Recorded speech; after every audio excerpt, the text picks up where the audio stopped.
1620thezone.com.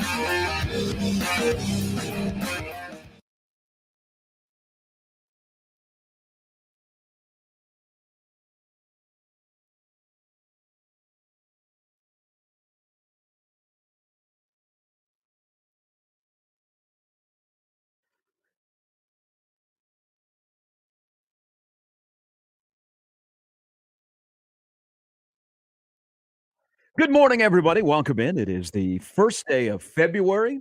It is a hump day edition right here in the zone. Welcome all in, everybody. The whole gang is here, Nick, Jimmy, and Gary with Mornings with Sharp and Handley.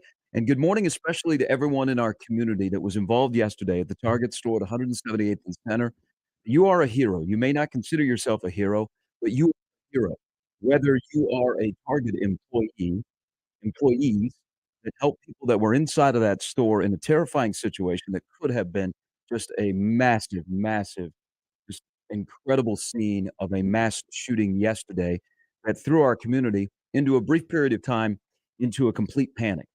But the calmness of people that either were working inside of the Target store that helped their own employees to safety or to shelter or help people that were inside of the store get to safety, a safe place, and shelter, and for everybody around that little shopping area at 178th and Center that which is really, really busy. There's a lot of things that draw a lot of people into that area.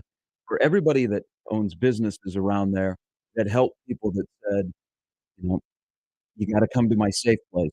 You may not wake up this morning and say, "I'm a hero," but you are a hero, and especially the Omaha Police Department that fortunately for all of us, they were in close proximity, or if not, they were driving 100 miles an hour plus down Center to get to 178th and Center and enter the Target store where an individual had an AR-15 and had rattled off 6 shots and stood in front of a police officer and received verbal commands to drop his weapon and did not. And then an officer who is a hero in the Omaha Police Department with his service handgun engaged and shot the person that had walked into the Target with whatever intentions they had. That gentleman is a hero. There are a lot of people I know you probably don't consider it. You're a hero. That's what you do every day, especially if you're in that line of work. But thank you, because we averted what could have been just an incredibly awful situation, which it wasn't too long ago that we went through that situation a couple of times in this community, whether it be at another place of shopping or at a high school. Yeah. So thank you. Prayers up to everybody, and what a situation yesterday that was handled in the best case possible. Yeah. And Yeah. it's tough because this is the second straight day we've kind of opened the show, and Omaha police have been involved Yeah. in a officer shooting, which left an individual dead on Monday night, and then left an individual dead yesterday. And probably, thankfully, those are the only 2 victims to what could have been very, very bad situation. Yeah. It sounds so strange to use the word thankful, when something like that happens, but considering that you had, no injuries from the entire incident at all, that you had an active, shooter situation, and you brought up, 2 memories that I'm sure different parts of the community still have, whether we're talking Von Mar or we're talking, Millard South. There's look, we know that this is becoming all too familiar, but you hear that, Jimmy, I know you live out that way. I was telling you before this, we were just in that Target on Sunday, my wife and I, to a Target we don't typically visit, and you walk by all the employees, and you never think of. Everybody hears about it. You never think about that it's going to impact a place that maybe you frequent a lot or a place of employment. I was listening to a lot of the employees talking about this yesterday, and they said the exact same thing. You hear about this, but you just don't think it's going to happen there. But thank goodness that they acted swiftly, and as you said, not just the Omaha Police Department, also the state trooper that was one of the first on the scene to remedy the situation to make sure that it did not get even close to as bad as it could have gotten. It was just a miracle in itself right there. And yeah, for everybody and I can only imagine people that were shopping there during their lunch hour, the employees being rattled the way that they were. You've got that's the one thing that I've always loved about Omaha, love about the state of Nebraska. You've got an entire community here to support you. Just absolutely hearts go out to everyone that was in there, that was involved, that had a family member that was trying to maybe get a hold of someone during that time too. I'm thinking about that. We have in-laws that are out of town and they were frantically trying to get a hold of us just to make sure we weren't there. And I'm sure a lot of people were doing that, whether they were here or just, away from the area, making sure anyone that they know that could possibly have even been in that target were okay. And thankfully, all the customers, all the employees were good. Our law enforcement was good.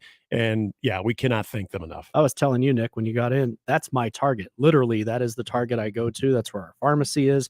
And there are many times, that I have gone at that exact time. And it could be like, you know what? I want a box of cereal. I want something, whatever. I need to get something. So I will go. It'll be about 12 o'clock. And so when I saw that happen, my wife reminded me that she was actually going to go, and I left here probably about 11:45. So it would have been, if I wanted to go to Target, I would have been there right at that time. It's happened many days since I've worked here. She was going to go at that time yesterday, but decided against it just because she was like, you know what? It's too cold. We don't need anything today. I'll go tomorrow. So when that happened, yeah, that hit way too close to home because I told her, how many times have you either called me or text me and I've been there and or I text her and ask, do we need anything?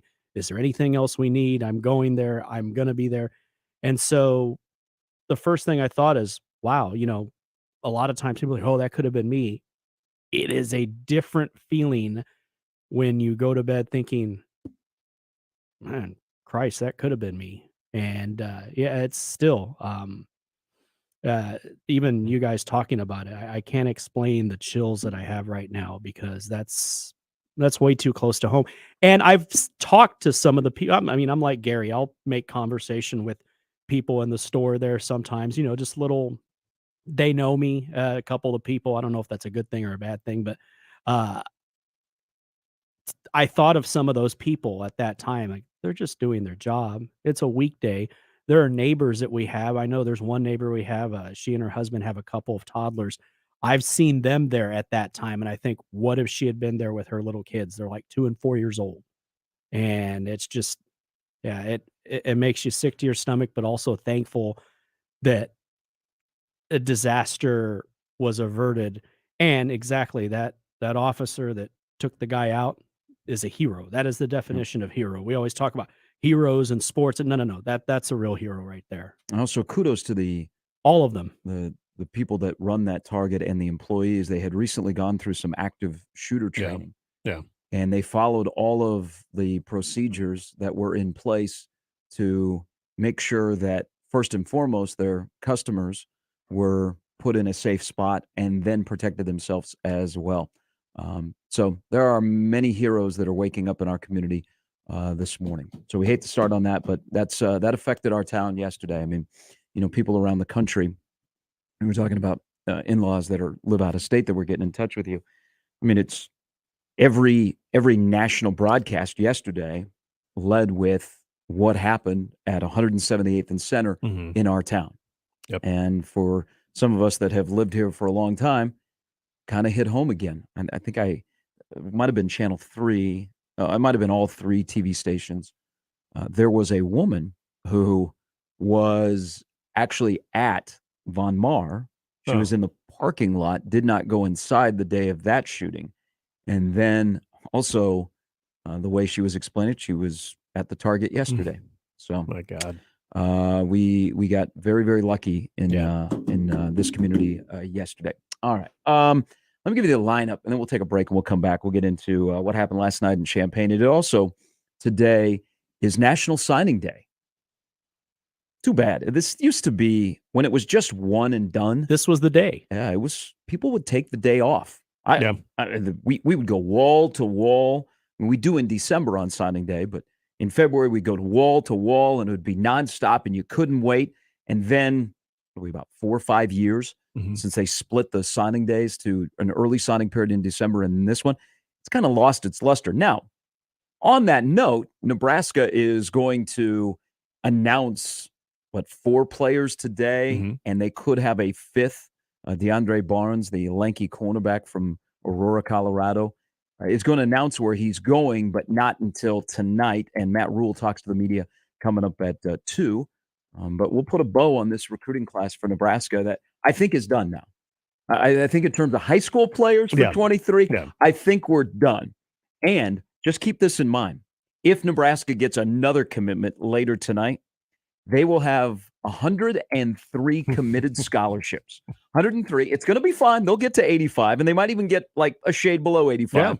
But they'll have 103 committed scholarships if they get a commitment tonight from a neighboring state, which I imagine if he says yes to Nebraska, and he was just on campus this past weekend, and I think Nebraska is in a fairly good spot, you don't think they're going to play that up, that Nebraska went into Aurora in a really good football high school where Jack Stoll came from. Hayden Moore, who was committed to the previous staff, who decommitted, he's from there. You don't think Nebraska will play up that they did get a Colorado prospect? Yes, slightly. Slightly. Yeah. So welcome to signing day, late signing day. I'm really bummed that this has lost its luster.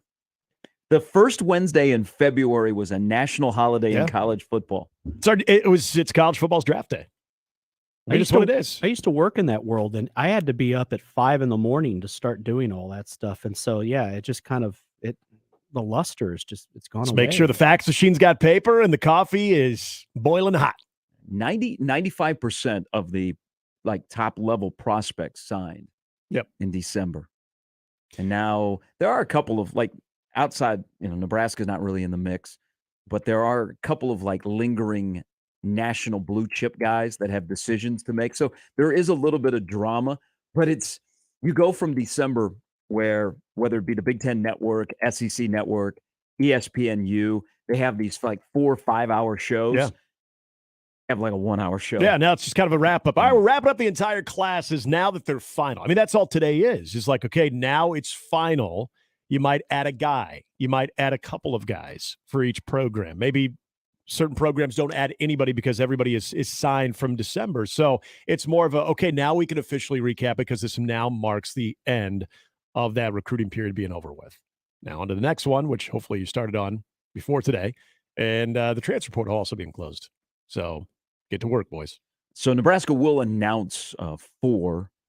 Barnes, again, will not commit to whatever school until later tonight, so Matt Rule cannot comment on him. But there will be a press conference today.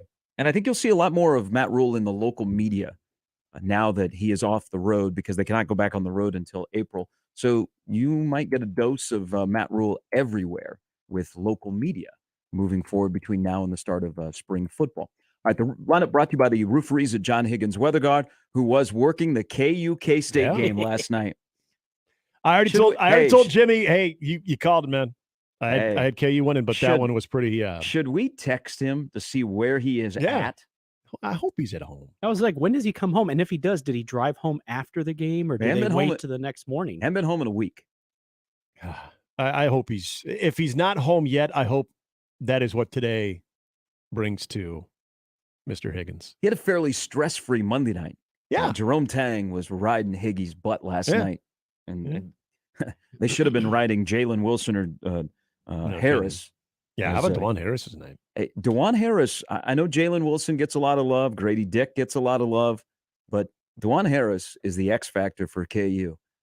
I think he's one of the best passing guards in all of college basketball this year. But when he finds a way to put buckets, they're dangerous. And they look like they're over that little bit of a swoon where, the schedule was pretty difficult. And they look good last night. Now they got Iowa State at Hilton coming up on Saturday. But, I'll text Higgy. I don't want to wake him up. It's 6:20. Yeah. But I wonder if he is back in he might be driving Omaha. That's what I thought. Maybe get a nice sleep and drive home. Where would he be working tonight? Of all of the possibilities, if he's working again, where would he work tonight? What's the Big 12 slate tonight? That's what I was thinking. What's nearby? Iowa State already played.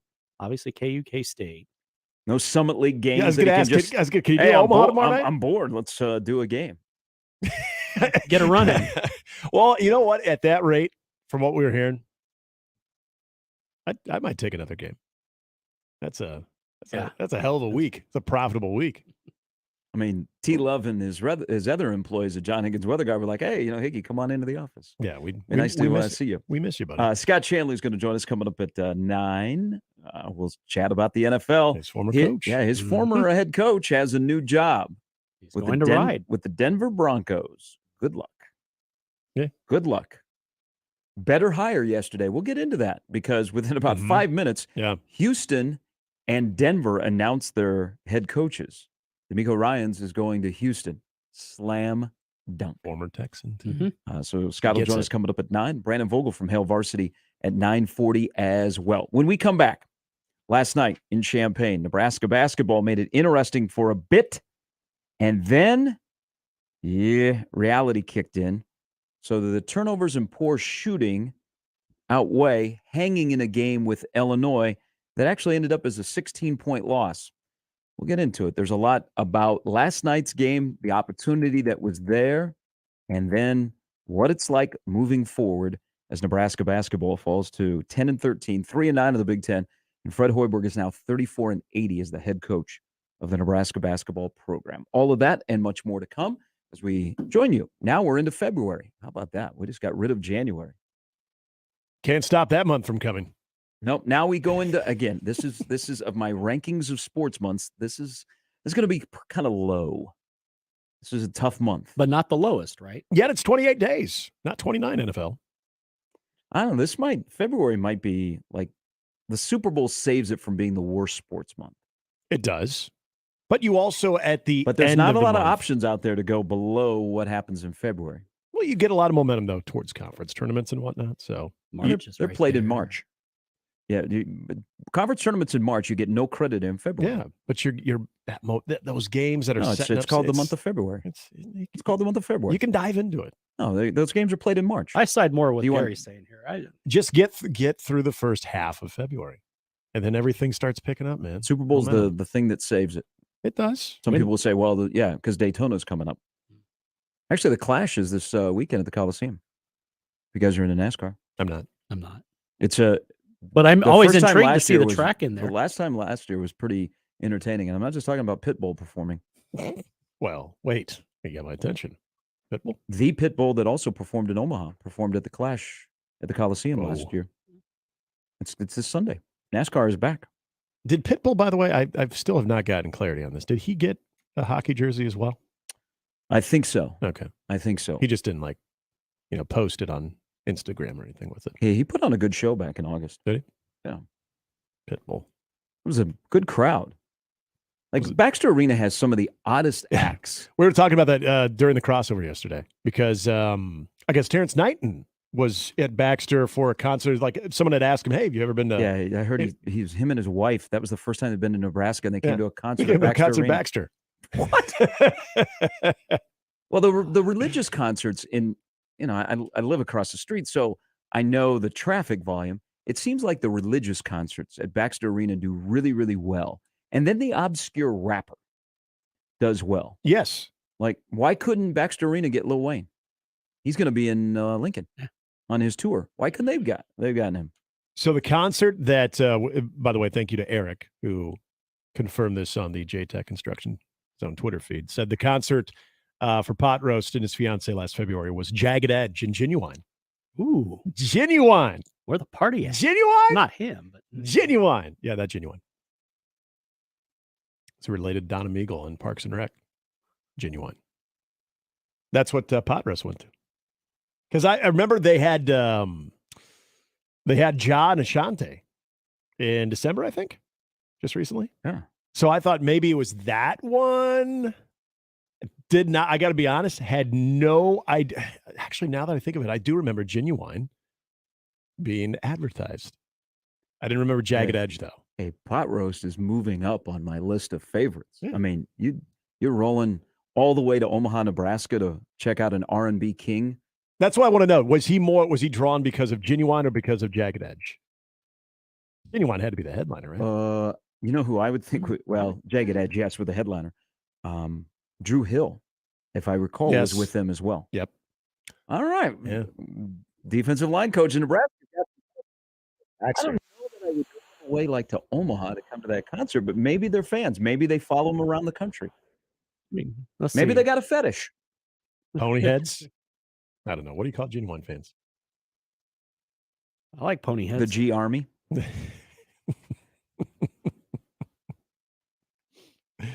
Yeah, I loved it. Take me back. I loved hearing that. We say Rule's staff is genuine. He says, no. You spell it incorrectly. Ginuwine. Can we get another opportunity to talk to Pod Roast and just talk about the concert and what drew him to it? It's a random presser. Just when it gets. So I think it does. It tells you more about the person if you were either there to see Jagged Edge or Genuine. Wait a minute. How did I miss this? So I thought that Lil Wayne was going. Isn't he going to Lincoln? No, I think it's Baxter. Okay, so I thought he was going to Lincoln. Yeah, I'm pretty sure it's Baxter. I just scanned his calendar. So he is coming to Baxter Arena. They were April talking 7th. about it yesterday in the morning. I'm there. That started the conversation. I'm there. Was with some of and you said the exact same thing I said yesterday. It's like Baxter get the widest range of acts. I mean, so many different, like, oh yeah, I remember him. Oh wow, how they getting that? To wait, what? Who? I mean, it's everything. There's some really good ones. There's some ones that were good once upon a time. Then there's ones that you think, why would they be at Baxter? And then there's ones you've just flat out never heard of. Dang. Thank you, Josh. My bad. Lil Wayne going to be in my neighborhood. I've seen him in concert, actually in his hometown of New Orleans. Hmm. It's quite the show. Oh, Connor's pumped. I haven't seen him. I would say if you are opposed to swearing, probably don't go. I like bad words. I'm an adult. Snow, a lot of people did not wear a lot of clothing. Oh, okay. It gets warm in the arena. It does. Were the shirts coming off like being waved like a helicopter? I think shirts were off before the show even started. Okay. Like Boston Garden, So that'll be another concert at Baxter Arena that they're going to have to pay extra to come have the smell taken out of there. You can always tell in Baxter Arena when an act has come through. Yeah. Just go into one of the locker rooms. Yep. Yeah. Or the dressing room now. Yes.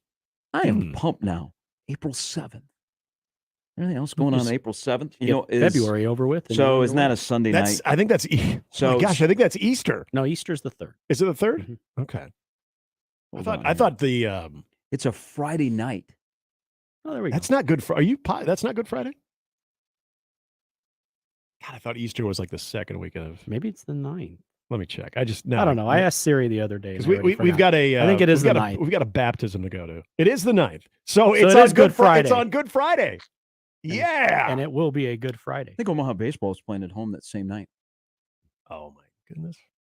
That is the place to be. On Who Good Friday, Lil Wayne's at Baxter Arena. Good Friday. Man, you can't write this better. Do you think that Aaron Rodgers on his favorite football team will still be with his favorite football team on April 7th? His favorite football team? He's a huge Packer fan.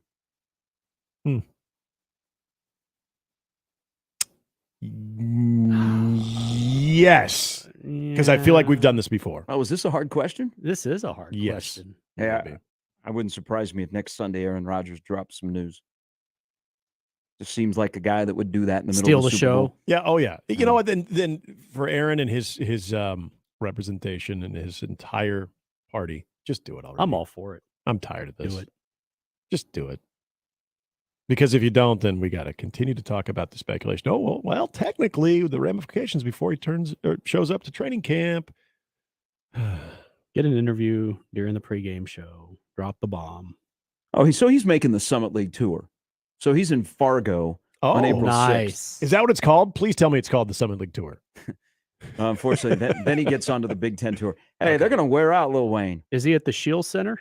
The Shields Arena, yes. Okay. Does he get a day before he comes to Omaha? No. Does he get a bye day? So Thursday he's in Fargo. Friday he's here. Ooh. Saturday he's in Madison. Sunday he's in Chicago. I get Saturday off. That's Sunday. Hey, there ain't no load management there. So he's performing on Easter. Yeah. Wow. At the Radius in Chicago. Never even heard of that. Not a lot of time to jump around in Madison. I feel like Lil Wayne could at least get the Aragon. Been to a couple shows in the Aragon in Chicago. It's a nice intimate venue.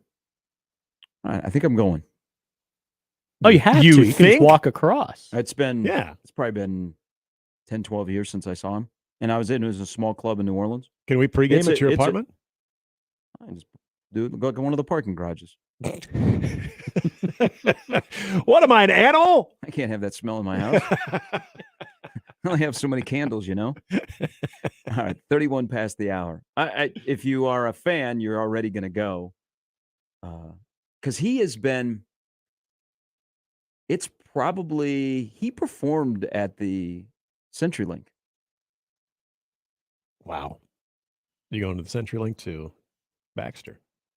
A more intimate setting. It is. Reach and touch more of your fans. Terrence Knight's been to just as many concerts at Baxter that I have. I've been to one. That 90s. Who was it? It was a smattering of 90s groups.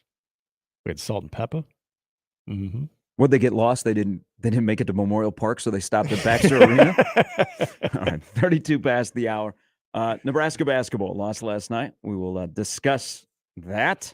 And don't forget, Creighton on the road tonight. They're in the nation's capital. They take on Georgetown in a game in which Georgetown isn't very good. Creighton's playing much better.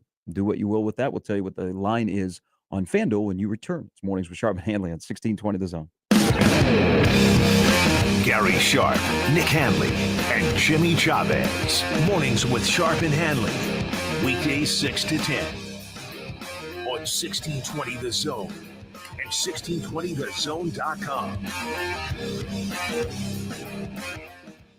Mornings on 1620 The Zone is brought to you by MD West One Orthopedics, Neurosurgery, and Spine. The Connor Happer Show. By the way, guys, corn dogs, not a thing. I love corn dogs. You dip them in mustard. You eat one at the fair. Corn dogs are a delicious food. But I'm talking about corn, DAWGS, the intersection of Nebraska and Georgia football players. We're not calling those guys corn dogs. We're not doing it. Thank you. Thank you for listening.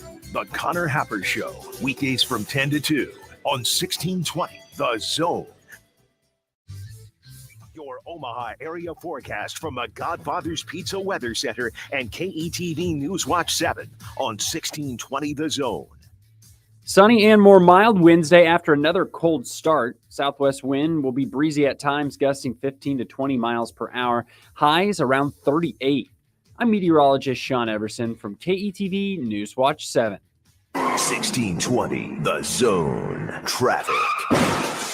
From the Time-Saving Traffic Center. We have one accident to report near 24th and Dodge Street, so please be cautious if you are in that area. Along Center, be prepared for some significant slowdowns from 192nd to 168th, and on L Street, things are slowing down just a little bit near 108th. As always, remember to stay safe and wear your seatbelts. I'm Chris Scott. This Time-Saving Traffic was brought to you by the Nebraska Lottery.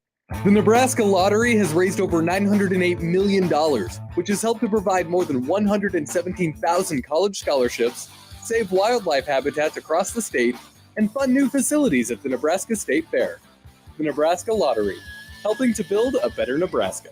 Email us on the Equitable Bank inbox with whatever is on your mind. Zone Inbox is brought to you by Equitable Bank. We take banking personally. You can get me, Gary, at 1620thezone.com.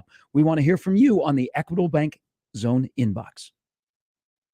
MD West One and the Ortho and Spine Urgent Care on the southwest corner of 192nd and Dodge. MD West One is voted the #1 private medical practice in Omaha for orthopedics, neurosurgery, and spine. MD West One's new location in Fountain Ridge includes the Ortho and Spine Urgent Care, where walk-ins are welcome. See the specialists for any bone, joint, or muscle injury.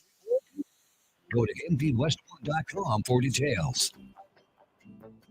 Did you know that radon is the #1 cause of lung cancer for non-smokers and that our region has some of the highest levels in the country? Radon Defense Midwest can test and fix your home. Visit radonradio.com for an exclusive offer for 1620 The Zone listeners. That's radonradio.com. Progressive presents Adjusting to the Suburbs. I never really thought about tools until I bought a house in the suburbs. It's like this weird homeowner test if I need a tool for a project and don't have it. And my neighbor Ted loves to give me that look when I ask to borrow a pole saw. A year ago, I didn't even know pole saws existed. And now I gotta borrow one from Ted? What is happening? Anyway, when you save with Progressive by bundling your home and auto, that's the easy part of adjusting to the suburbs. Progressive Casualty Insurance Company. Coverage provided and serviced by affiliates and third-party insurers. Stories Coffee Company is now open in Midtown Crossing and Gretna. Stories Coffee Company serves premium roasted coffee along with a full menu of teas, smoothies, breakfast, lunch, wine, local beer, and heavy appetizers. Stories Coffee Company. People love coffee. NRG Media, the parent company of this radio station, is looking to hire a client marketing coordinator. This person will work directly with our sales account executives to create and execute multimedia marketing campaigns for local businesses. Critical and creative thinking are must-haves. If you're organized, goal-oriented, and have a marketing mind and are proficient in Microsoft, go to the careers page at nrgmedia.com for more information and to apply. NRG Media is an equal opportunity employer. Omaha Maverick Hockey is now in second place in the NCHC and ranked number 19 in the nation in Division 1. And because of you, they're top 5 nationally in attendance and have won 6 conference home games in a row. Omaha Hockey has 2 home series left, Colorado College, February 10th and 11th, and the home season finale and senior weekend with St. Cloud. Get your tickets today as the Omaha Mavericks fight to secure home ice in the playoffs. Get your tickets by calling 402-554-MAVS or by going to omavs.com/tickets. And we're back. Mornings with Sharp and Handley. Here's Gary, Nick, and Jimmy on 1620 The Zone. Hey, if you're a music fan in this town, so there's a ton of venues, including the big bad one downtown that gets the mega concerts. So you have Steelhouse, which is opening up downtown in May. Yeah. They've not announced who is the opening act for that building, but I imagine you got to go big or go home. You've got Baxter Arena. You've got some outdoor venues. Of course, our favorite over at Stir Cove. Yeah, Ralston Arena has some obscure concerts. Oh, yeah. Like there's some I feel like B and C listers. Yeah. I feel like they kind of started it before Baxter opened up, and then Baxter just has a wider range. So good on Baxter. They have gotten busy here now. Mhm. Outside of all the Omaha events, Cat Williams is coming. Nice. Skillet and Theory of a Dead Man. They have the My 90s playlist. And see, this is as Vanilla Ice will be here. I think this is very similar to the one that they had in, we would have went, 2017, I think, and it was a drunk fest. Vanilla Ice, Tone Loc, Salt and Pepper, all for one. Coolio, I miss Coolio's set, but now I really Montel regret. Jordan is part of that. Okay, and I don't believe Montel Jordan was at the last one. I'm surprised they're doing this again because apparently the post-show shenanigans, it had law enforcement kind of running wild because there was a lot of people on the drunk tank that night, I believe. I think that Paddy wagon was full. I think that was also the concert that they ruined one of the locker rooms. Yes. Yeah. Yes, it is. I'm trying to remember the artist. I think they were able to pinpoint an artist or two. I can't remember who it was. Well, I doubt that the For King and Country concert coming up in April will do the same. No, I doubt that. All right. I think they were either right before COVID at Baxter, so they're a return artist, or just after. Well, I am stoked now for Lil Wayne because now I just looked. Omaha baseball is actually a big series. They're playing Oral Roberts across the walkway over at Tal Anderson, and they moved the Friday game to an afternoon. So everybody they're can enjoy. so they're not playing on Easter, so they moved that series up. So they're playing Thursday, Friday, Saturday. Okay. So I think I'm doing the PA for that game, And then just going to roll right over to. and then I'll just Baxter. roll right home. Wow. It's a charmed life. Oh my gosh, it's tough. It's tough out there. That's economical. No Yes, driving, just it walk. is. Welcome back in. Mornings with Sharp and Handley. There's Nick, Jimmy, I'm Gary. Last night, Nebraska basketball. Probably, didn't you guys feel like Illinois was begging? I mean, Oh, God, absolutely yeah. begging Nebraska to make that a game. And all I can think of is that stretch last year when it's still hard to believe for the most part. Nebraska won at Penn State, at Ohio State, and at Wisconsin. 2 of them on senior nights on the road. But there were those 3 teams were like begging for Nebraska to stay in the game. Now, that Nebraska basketball team last year was much more talented than what is available for Nebraska this year. So watching the game last night, and I was at a place where I could watch multiple games. And the first half went according to plan. Illinois couldn't shoot the basketball. Mm-hmm. They really couldn't shoot the basketball all night. Again, they were begging for Nebraska to be in that game. But as that game is unfolding, and Sam Griesel, who was starting to hunt shots and realizes that he's one of the rare scoring options because Big Ten teams are just crushing Derek Walker. Yeah. They're collapsing on Derek Walker. They're forcing him into quick decisions. And right now, it is not registering upstairs. And so he has these just mind-boggling turnovers. Now, he's getting hacked. We'll get into that and what Fred said after Fred's the not game. happy. But I'm watching the game and thinking, man, this scenario is playing right into the hands of Nebraska. And I'm also watching the game knowing that 3 freshmen started yesterday. Remember, I brought up on Monday, would you go with Hoiberg over Tominaga? Yeah. Okay, Fred, thanks for listening to the show. There was. But I've got Keontae Johnson Morning, playing for Kansas State on one television. And then I got Antonio Reeves for Kentucky on another television. They're playing Ole Miss. And Antonio Reeves, who transferred from Illinois State, looked at Nebraska, ended up at Kentucky, had 27 last night for Kentucky. And Ouch. he's a bucket getter. Where Nebraska has a roster that is constructed, even with Gary and Vandermill, it is a poorly constructed roster. They have a lot of guys that are 3, 4, 5 options on Big Ten rosters. And then they have some guys coming off the bench that in a really good program probably are not your 7, 8, 9 option. That's another conversation. But last night, Nebraska is in the game. Then there's that blitz by Illinois to begin the second half. And then Nebraska's right back in it. Yep.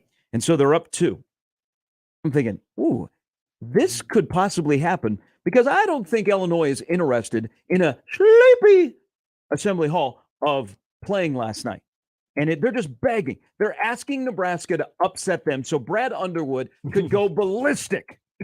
How about his halftime antics? Hey, I don't know if you guys know this or not. One, Travis and Jason are brothers, and they're going to play in the Super Bowl. And Brad Underwood came out without his team with 7.5 minutes left on the clock at halftime. I don't know if you guys know that or not, but I'm telling you for the first time. Did I hear this correctly? Was he sitting by himself? Is that what I heard? Was that what was going on? Yes. Wait a minute. Okay. Travis and Jason are brothers? Yes. All right. I'm breaking all kinds of news. I just today. found this out. I got more news later in the show. Did you know Andy Reid Brad used to coach the Underwood Eagles? was not happy with his team. That's my opinion. He wasn't happy with his team. So Nebraska, they're up 2. Tension convention in Champaign. Yeah. Oh, and just for good measure, K-Say sticking it to the crowd after that 3. They go up by what, 1 or 2, 50-48, something like that. And he kept it up there the entire way down. This is what I love about K-Say, that emotion. Yeah, No, okay. I don't like it at all. You also probably love when people go, "Oh, Nebraska, nice team. They play hard. Get out of here." No, I was actually Okay. I was big fans of the Grammaticus too. So then Nebraska, which this is just the challenges of this roster currently. Scored 19 points in the second half. 9 were about in the span of a minute. Yep. So they played 20 minutes and a half in basketball. They scored 10 in those other 19 minutes last night. And they hit the wall. And still, Illinois was not like just bludgeoning them. No. They had opportunities to stay in the game. But at the end, they lost by 16. Again, another night when Nebraska turned it over way too much. Live ball turnovers, just head-scratching, poor basketball IQ turnovers that led to points at the other end. So this is the question this morning. See, this is the tug of war about Nebraska basketball in their current state in year 4 of Fred. If you look at last night's game, and I'm not going to judge you on how you respond to this question, but I might because I get this, then I would get a sense of what your feeling of Nebraska basketball in their current state is. Do the turnovers and poor shooting outweigh, hey, we hung with Illinois last night? Or do you look at a game like last night, even down 2 starters, and are frustrated? They lost 72-56 in a game that Illinois was saying, Nebraska beat us so that then we can use this as a teaching moment. No.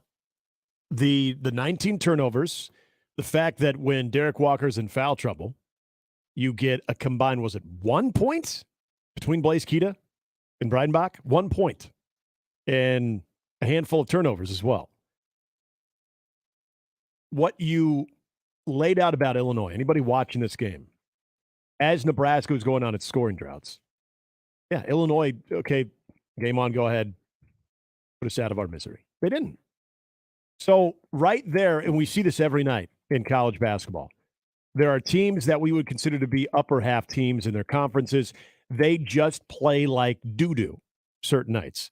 And a lot of times they get taken to the woodshed. A lot of times they pay the price for that. So last night was that opportunity for Nebraska.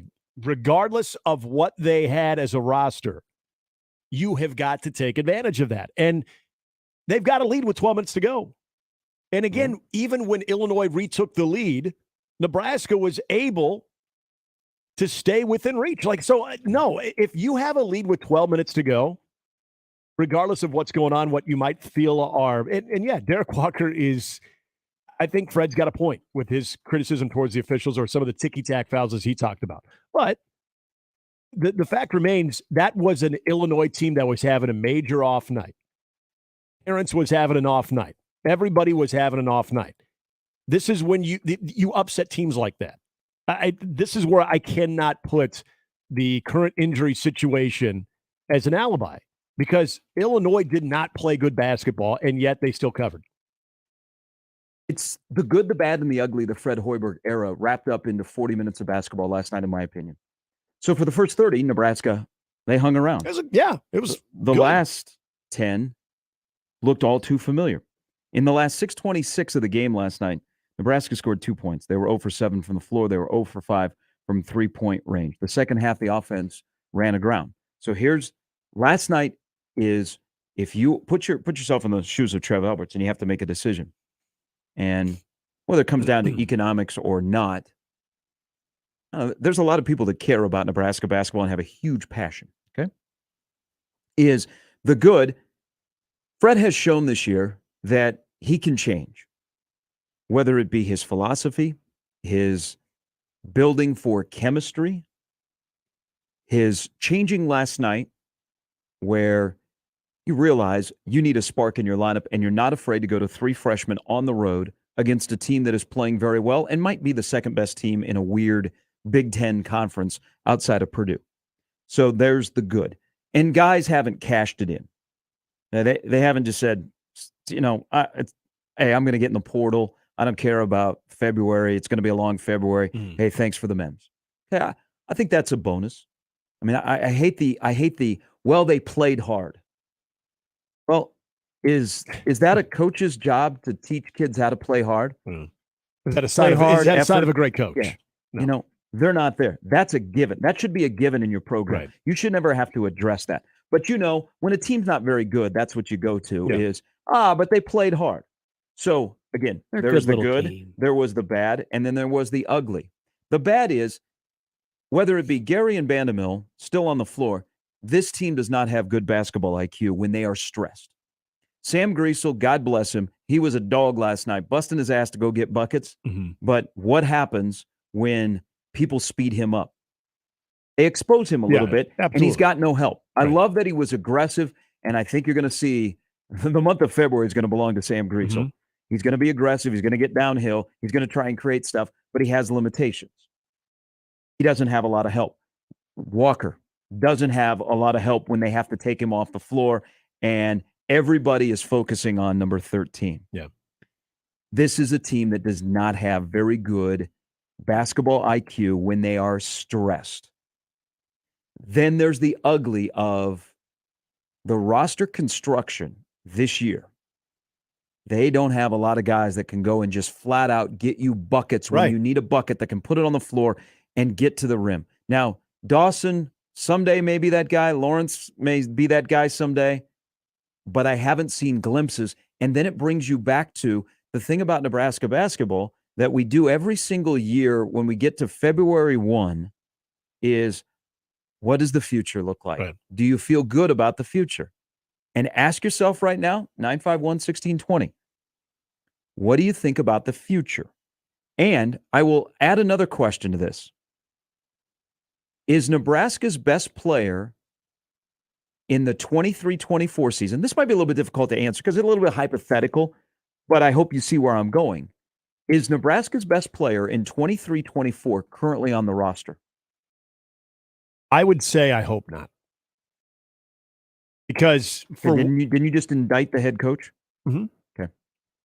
What you just said about, okay, for that question right there, and as we're talking about what this team fails to do, okay, think about when Walker goes to the bench late in the game, when it's still a game, and how awful Nebraska goes in the scoring drought. You don't have a guy to get you buckets. You don't have a guy that you can rely on that is just going to be able to make that drought, cut that drought in half, or be able to withstand another team's run. Because, that was kind of the entertaining part about this game in the first half, is it was a back and forth game, and Nebraska, to their credit, they were hanging in there. They were making some buckets. A lot of that had to do with Sam Griesel, but yeah, they were at least finding that. But at some point, kind of as you mentioned, Sam Griesel, when they defend and they kind of are a little more aggressive with Sam Griesel, you don't have that elite scorer. The guy that is going to be your answer, the guy that is going to allow you from shooting 25% in the second half to maybe shooting just a clip over 35%. That could be all the difference on that game coming down to the final media timeout. So I don't see that guy. Haven't seen that guy. And unfortunately, you haven't seen a consistent guy like that in a while. And as we've always thought about, with Griesel's presence and the things that he does well, if you had that guy, my goodness, it'd make all the difference. And I'm not trying to say, hey, I know better and I know exactly where to find that guy, but that's not my job. Hey, I'm just being real. That's not that's the job of the head coach. And we just haven't seen Nebraska, the consistency offensively under Fred Hoiberg that we at least, I think, would have expected by now. Especially in kind of his area of expertise. Right. Now, they are clearly more dialed in defensively than they have been in the previous 3 years. And good on Fred. Again, he has shown that he's willing to change. All right, he's not a problem off the floor. You never hear whispers of anything he's doing. He doesn't leave the arena and walk across the street to gate 25 and have a pop or two. Right. Okay. He kind of keeps to himself. He's a consummate pro. Yeah, he is. He's a pro coach. See, I'm laying it out here of all these things you're going to weigh as now you go into what I think is going to be a long February, man. It just there's probably a game or two that they will play over their skis, and they will find a way because they're going to scrap and they're going to annoy some team and they're going to find that spark for 40 minutes of basketball. Man, the basketball IQ on this team is lacking, is greatly lacking. There were times last night, and I would love to ask Fred this, and I think Fred is being very cautious. Last night he went all in on the Big Ten about the calls on Walker, and there were a couple that were really. And when you go there, that starts to open up things, and you start to get a feel, and you can see the frustration. So I think he's trying to put on a good face because he knows what he's up against here for now in the remainder of the season. Is he the guy to turn the switch? Is he the guy to turn the switch? Because yes, there's injuries. That's part of basketball. You shouldn't have to rely on a couple of lightly recruited players off the bench to be your main guys or your son who's a walk-on. Yeah. But the basketball IQ and asking Fred, there were times last night, I don't know if guys just completely forgot about the scouting report, just got lost. But on offense, I think there were plenty of possessions in that second half when their offense was a mystery. There were guys in wrong spots. Yeah. I don't know where guys were supposed to be on the floor, and they were out there just wandering around like we were playing pickup, and you don't have any set plays. Yeah. That's a problem. That's a big problem. I don't care if you're the 7th, 8th, or 9th guy on the team. You should at least know where to be on the floor. I can't help you if you're not skilled enough, but you should at least have an awareness of where you are on the floor in a set. And let me expand my point on the offense that I've seen so far this era. And it kind of goes to what you just said there. I find myself very confused on the purpose in certain offensive sets where I know Fred is very calculated in a very intelligent basketball mind. But when you watch sometimes the offensive sets and where guys are going, I'm led to believe that, to your point, there's not a strong basketball IQ because I'm very confused of what they're trying to execute.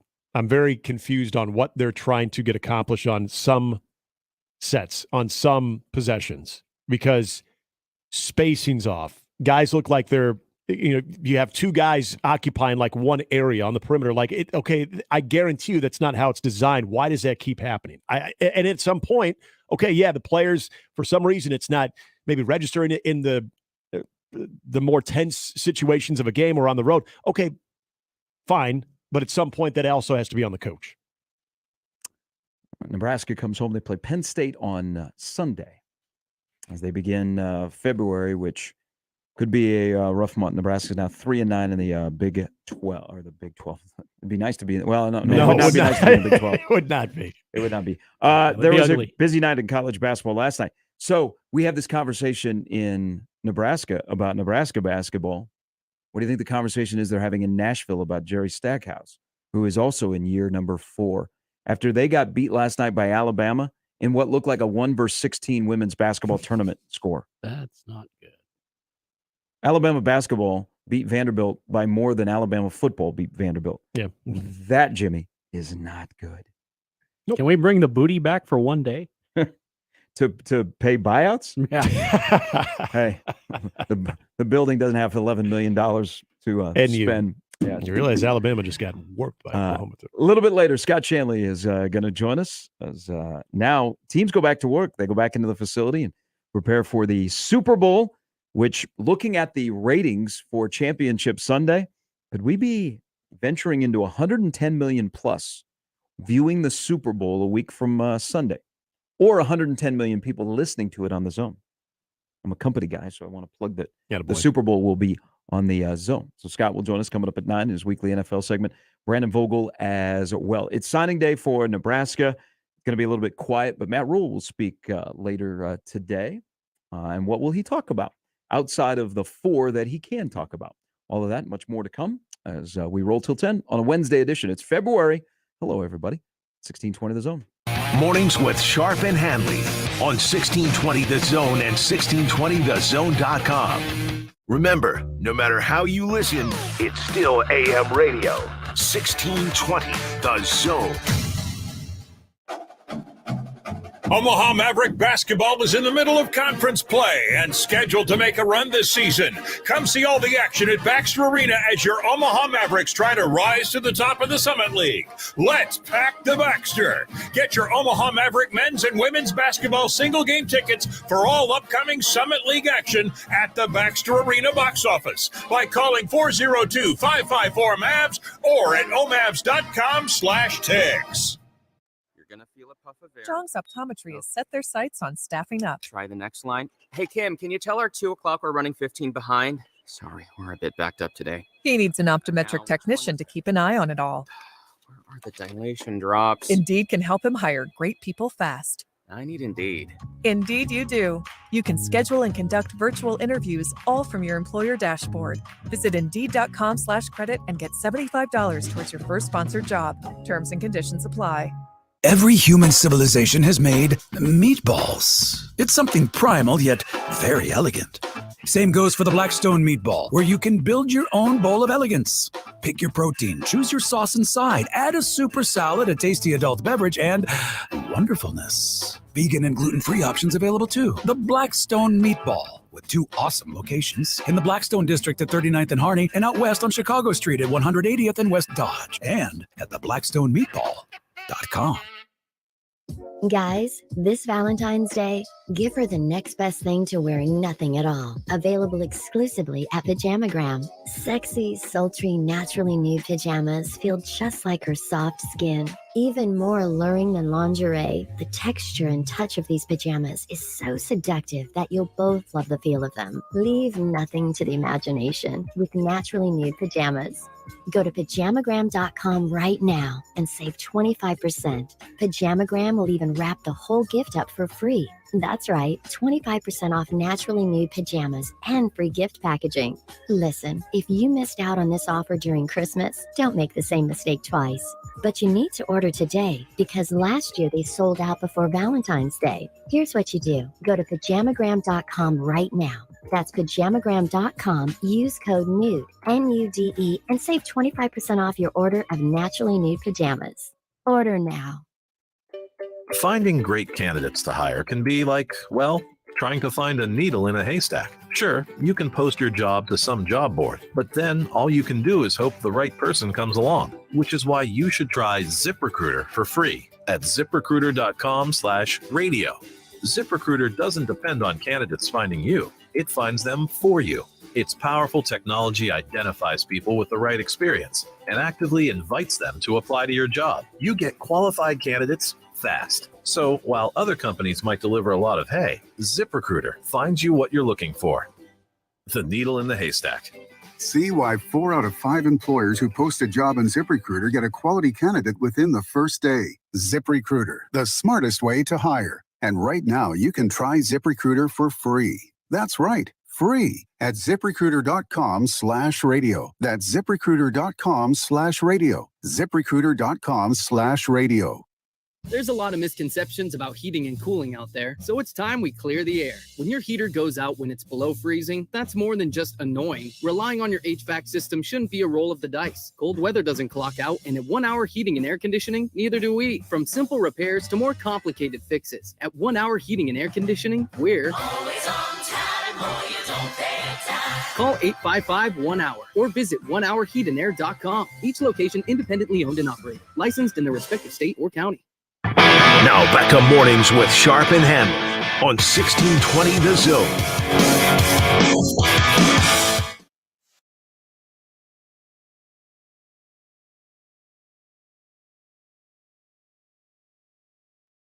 For all the YouTube tubers out there, is that the way you would describe it? I like that. If you don't, TV, you're a tuber? You should be a tuber. Unfortunate news in your lineup. MLB Network, now that it's February 1, is not a part of YouTube. We want to start the clock on how soon that will get settled. We are 57 days from opening day, I believe. You want to start the clock. Let's go 50. MLB Network will be back on YouTube. 50, because I have YouTube TV. 50. They'll push it to where they'll try to get, the public support one way or the other. Hey, guys, if you want this, you need to reach out to them. MLB will be like, hey, you need to reach out to YouTube. All right? You play the public, and then things will get done. We've seen this before. As a part-time YouTube TV subscriber. Part-time? I may have a joint account. Oh, okay, gotcha. But I have certain things that are saved in the library. Okay. And so they went away. Oh, really? Oh, they go away? Oh. So I'm wondering, when YouTube TV gets MLB Network back, and they will, do I get back some of the games that I recorded in the library? I bet you do. I bet the queue is it's probably basically some type of, not that I know coding or anything, but it's probably some type of on pause. And then once everything is reinstated, your content would be reinstated. I'd like to think. I could be way off on that. Is Game 7 one of them? That makes sense to me. So things that make sense to me, I just assume. A couple of shows and a couple of movies. Okay. And then there's a couple of games. You have a movie from MLB Network? Yeah, I show baseball movies. Yeah, I know. I'm sure the Naturals in there. Moneyball. You can just find yesterday, I wanted to watch Moneyball for some reason. You can just get. And I ended up watching Wyatt Earp. That's quite the transition. You don't have to rely on MLB Network to see Bull Durham. You can avoid the commercials and everything too. Just get the movie. It's like $2. It's like $2. Is your booty so taxed after this month that you can't afford a $2 Bull Durham? You don't know me well enough. I don't pay for HBO Max, Netflix, or YouTube TV. You're a sharer? I got friends. Oh, so do we. But I do have a password to a certain streaming thing that I do share that now it seems like a lot of you in our listening audience have access to. Really? I gave it to one person, and it seems like somebody just texted me out of the blue last month, and they're like, hey, what's your password to your Cox account? I was like, why are you asking me? Yeah. And then I realized I started to connect the dots, and I'm like, oh, someone told you, hey, Gary's got Cox still. Yep. Why don't you reach out to him, and I'm sure he'll give you the password. I'm not going to name names as far as what we own and what we share, but I know Netflix is cracking down. Yeah, I'm the person that I borrow their, or am part of their sharing is caring. Yeah. I'm going to tell them how to avoid what Netflix is going to do. Yeah. No, now we own the Netflix one, so I'm not worried about that. Yeah, you're one. good. You're good. But because you'll have to reconnect through your home network every 31 days. Yeah. It'll log you out, and then you have to log in on your home network. But there is a way around that. This will be fascinating to see how this will work with Netflix. But I'm telling you, Netflix, I'm going to win. And there's going to be many of us that are going to win. Sure. You can't stop us. And you can't contain us. No.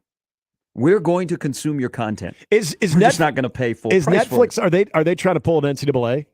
Are they seeing that, don't you dare? But when it comes to full execution on this, they're like, I don't know what to do.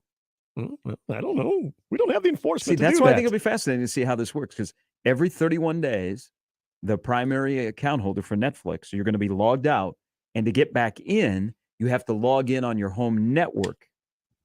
And if you can't log in on a home network, then you'll be blocked. There's always ways around it. Always. Yep. Always. Encouraging. All right, 7:07. This is Mornings with Sharp and Handley on 1620 The Zone. More with Gary and Nick after this on 1620 The Zone.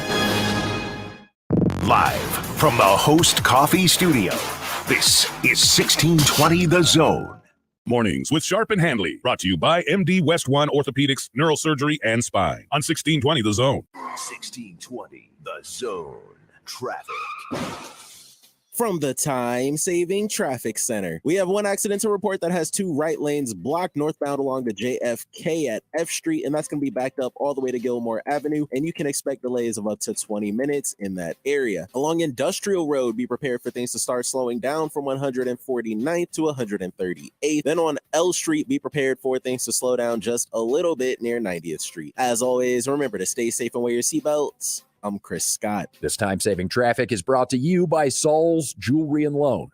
There's a lot more to love for a lot less at Saul's Jewelry and Loan. Now through Valentine's Day, get 50% off a huge selection of jewelry, heart-shaped jewelry, gemstones, everything you need to show your love. Some exclusions apply. See store for details. It's the Celebration of Love sale with 50% off jewelry at Saul's Jewelry and Loan. Guys, let's face it, there is a time when you just need to get out of the house, to have your own place, to be with the guys, or just a quiet, relaxing place for yourself. Well, Hearth Cigars and Pipes Lounge hears you loud and clear. Settle in. Escape to Hearth Cigars and Pipes Lounge for an incredible selection, plus premium cocktails, a knowledgeable, friendly staff, state-of-the-art humidor, and incredible lounge. Hearth Cigars and Pipes Lounge, just off I-680 at 48th Street, next to Covey's.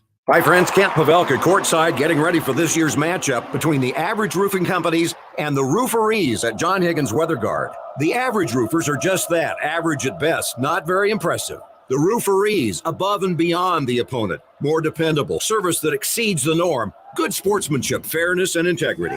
You know them, you love them, and they're ready to win for you. Make the right call with John Higgins Weather Guard. It's tip-off time with the Rooferees at John Higgins Weather Guard. Rooferees.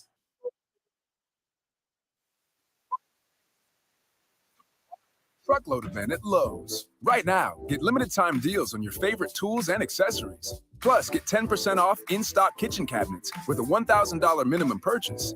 And save even more on clearance cabinets in-store. Hurry and shop the Truckload event in-store or online while you can. Must ask cashier to apply discount at time of purchase. Exclusions apply while supplies last. Selection varies by location. See Lowe's.com for details. Valid 1/26/28.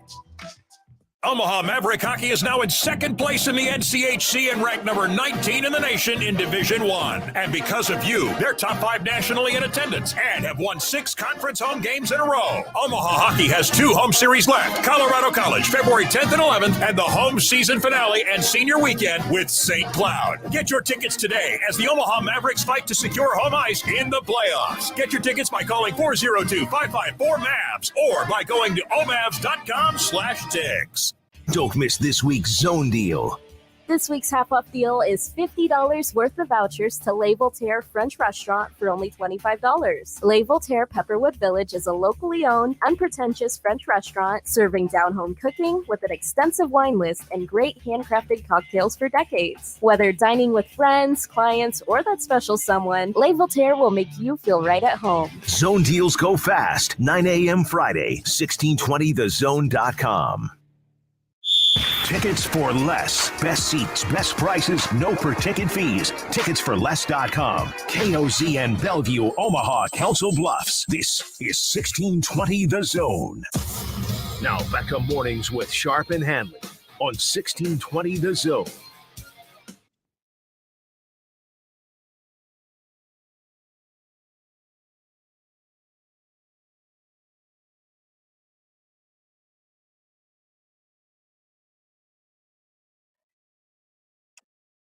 Later today, Matt Rule will meet the media.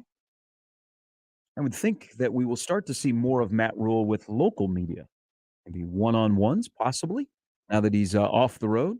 Maybe settle in. They don't have to recruit. They can't go away till April. He'll actually now start to hunker down and look at the current roster. But at 2 o'clock today, on the late signing day, he will announce 4 guys that are signed with Nebraska and cannot announce DeAndre Barnes because DeAndre Barnes is not going to announce where he's going until 8 o'clock tonight out in the Denver area.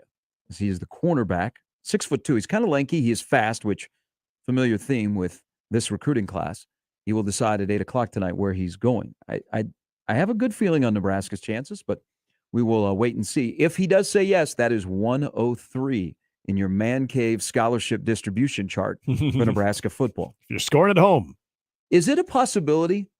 And we'll do our Super Six of this recruiting class, which is rather large, which your Super Six also will include portal guys. Mm-hmm. And, all the accolades that'll be given out across the country about best class and, best position group. Nebraska has to be in the running to have the fastest class in all of college football, right? You mean as far as coming together? No. Or just speed? I mean, I'd like to think that there's probably still some in the SEC that would probably rival that. I'm going to say that Nebraska is going to assemble the fastest class in college football. I've got Malachi Coleman. Yep. I got Jalen Lloyd. Jalen Lloyd's yeah. I've got Bryce Turner. I've got DeAndre Barnes, who as a sophomore in the Colorado Class 5A track and field, he was first in the 200. I mean, I think he's a 10.6 900 guy. When you got an Olympic hopeful sprinter too, that bodes well for your argument there. I would just think that, the SEC, there certain teams, whether we're talking Georgia, Bama, or even some other teams that have recruited well, probably have some speed. But yeah, now that you bring up more of just the elite speed, sure, I can buy that. I could definitely say it's the fastest that Nebraska's ever recruited. You don't recruit speed, you chase it.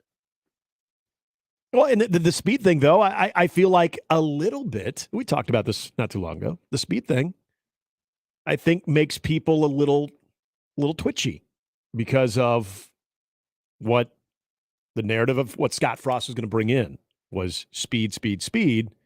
Just going to kind of overwhelm teams with speed, guys in space. That's how we get things done. But I feel like it's going about a little bit differently with the staff, with elite speed. I can get excited on what that potentially could look like. Not necessarily it's going to pop, it's going to be amazing, but it is something that I'm not so jaded on because of the previous staff, I guess is what I'm saying. I think it was pretty evident this year that Nebraska was not very fast. Oh, yeah. I don't care if you're a 300-pound lineman or you're a 175-pound wide receiver. Now, not everybody was built like Trey Palmer, right?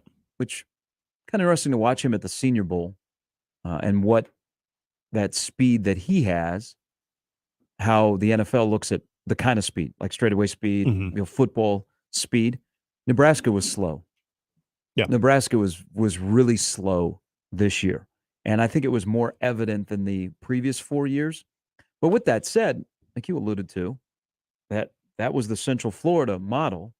Well, they didn't consistently recruit speed. And then when they recruited a guy that was fast, they had no idea what to do with him. Right. Exactly. We're all still pondering the question, whatever happened to the Duck R position? which I thought was going to be ideal. And you would recruit to it. Whatever happened to the Duck R position at Nebraska? It's like ask Jeeves. I got questions. I'm wondering why Jim Leonard is still unemployed on late signing day. Yep. And where did the Duck R position go? Can somebody go find the Duck R position? Yeah. I love bringing it up now People because were so excited. They were recruiting this guy to be the Duck R. Yeah. But the Duck R, where the quack?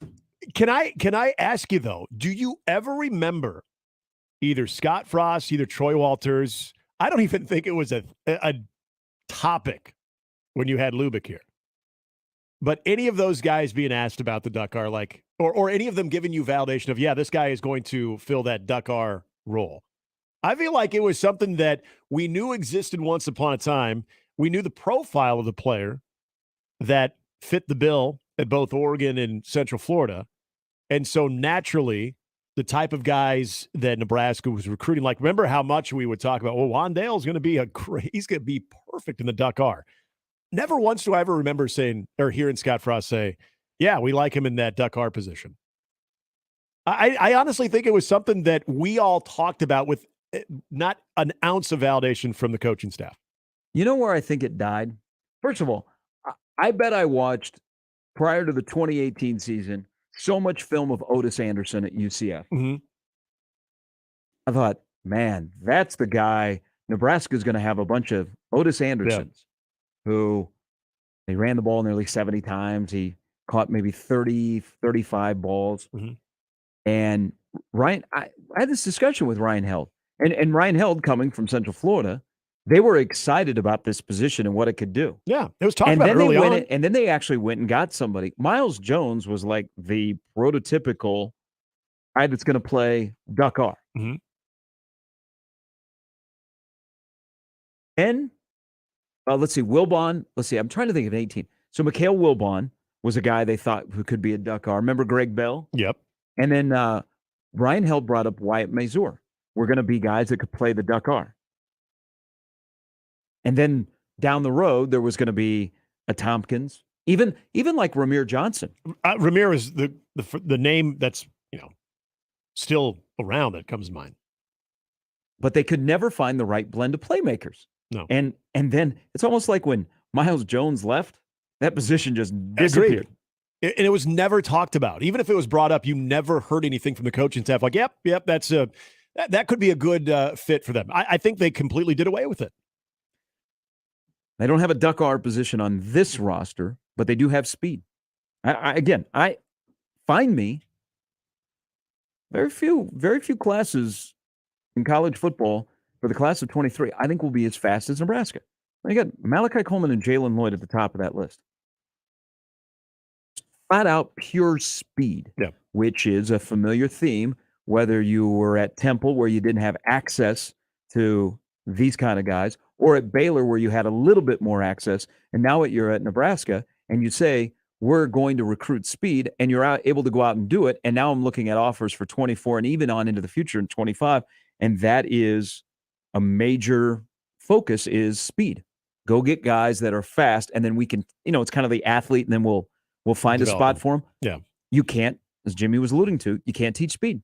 Yeah. Okay, if you have speed, we'll find a place for you. But this class, again, I'm going to do some homework. I'm going to have to look at 100 and 200 times, 40-yard dashes. Well, and this kind of goes to the conversation we're having. This goes from the Equitable Inbox from Z. Riley. He says, Frost wanted speed. No. You're going to have to get up to speed. He's got a nickname. What's a nickname? He'll have to tell you. Okay. Let me know the nickname, my man. But he says Frost wanted speed. Rule is speed plus development. That's the hope. I mean, I would say that's the hope. That's if we're talking about what we hope the difference is. And I think you're right. I think there was always this idea that the coaching staff, the previous coaching staff, they recruited speed. I think it's important to mention they tried, not this type of speed, but when you get the speed there, how much can we see the development come with that? Kind of your point. Get us the athlete. We'll find a place. We'll develop into college football players, and they're going to impact us. That's the hope. Can't say that that's going to happen, but that's the hope. And it's not just wide receivers or running backs. I mean, they have, if you look at an Eric Fields, who I think is number one on my list of the most fascinating players in this class. portal and high school, is Eric Fields from Oklahoma. Coaches love him. There's not only speed on the offensive side of the ball, but they are looking for speed at that second and third level. We do have breaking news. Jimmy? Sounder? Okay. So you caught me off guard. I don't think you've been here for breaking news. No.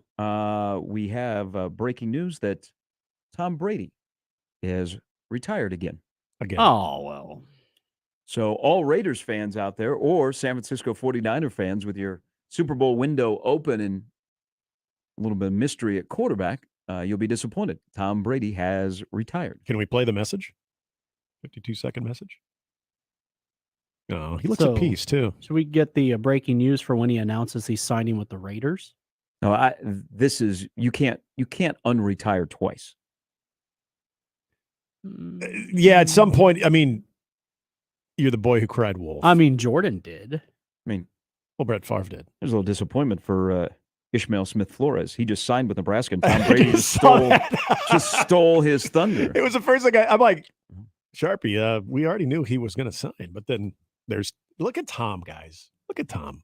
Doesn't he look like he looks like he's at peace? So 5 years into Canton will go Tom Brady. And now he has retired. I'm looking at the background on your computer. So he's in Miami, isn't he? He has to be in Miami. Yeah. Which is still one of the more unreported stories of this past year is how he tried to get to Miami and be part of the ownership group, and that just kind of went by the wayside. Do you think Greg Olson right now? Gosh, Raider fan, I feel bad for you. There's the other story now. Well, that opens it up for Aaron Rodgers. Do you think that there was that scene in Talladega Nights where Ricky Bobby's father is trying to get the fear out of him, and he pretends that he tapes a bag of blow to the bottom of the car. Then he realizes it's Lucky Charms, and then Ricky Bobby just kind of goes, "Okay." I wonder if that's Greg Olson right now, because now the clock is ticking. Now that Super Bowl performance that you are about to have is even bigger. It'd be a terrible move by Fox. Fox would get crushed if they pushed Greg Olson out. Greg Olson is quickly rising to the top football analyst on TV in the NFL. If they would get crushed if they pushed Greg Olson out after the Super Bowl, especially after the season that he has had, and where the last 2 weeks people have watched him. He's been awesome. I mean, it was a terrible football game. The first game on Sunday, 47 million people watched that game. Tom should just, maybe just hang out. He can go and make all the commercials. Gronkowski is everywhere. Yeah. Tom can go make some commercials. Maybe because I think if you have a 75-inch TV or larger, when you watch the Fox pregame, it stretches out a little bit. So there's more room. You could put another person on their desk. Yeah. Is he okay? So you're onto something. He can replace Terry. Serious question here, because given the timing of this, and first of all, I'm glad Tom did not do this during Super Bowl week, because then that takes a little bit of the attention off the Kelsey brothers.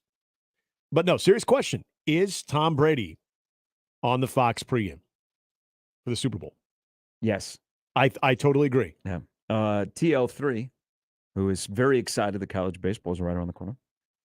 Nah, Brady is football's kiss. He'll be back. I'm with TL3. With or without makeup? I don't know. He looked rough this year. Yeah. But see, and that's the thing about I haven't even played the video yet because this happened while we're on the air. So he looks very. So very do I peace. dare? Okay, I'm gonna get it out there because I like to think and I'm curious. What is today? The 1st of February. Yep. Yeah. What is in the theaters on Friday?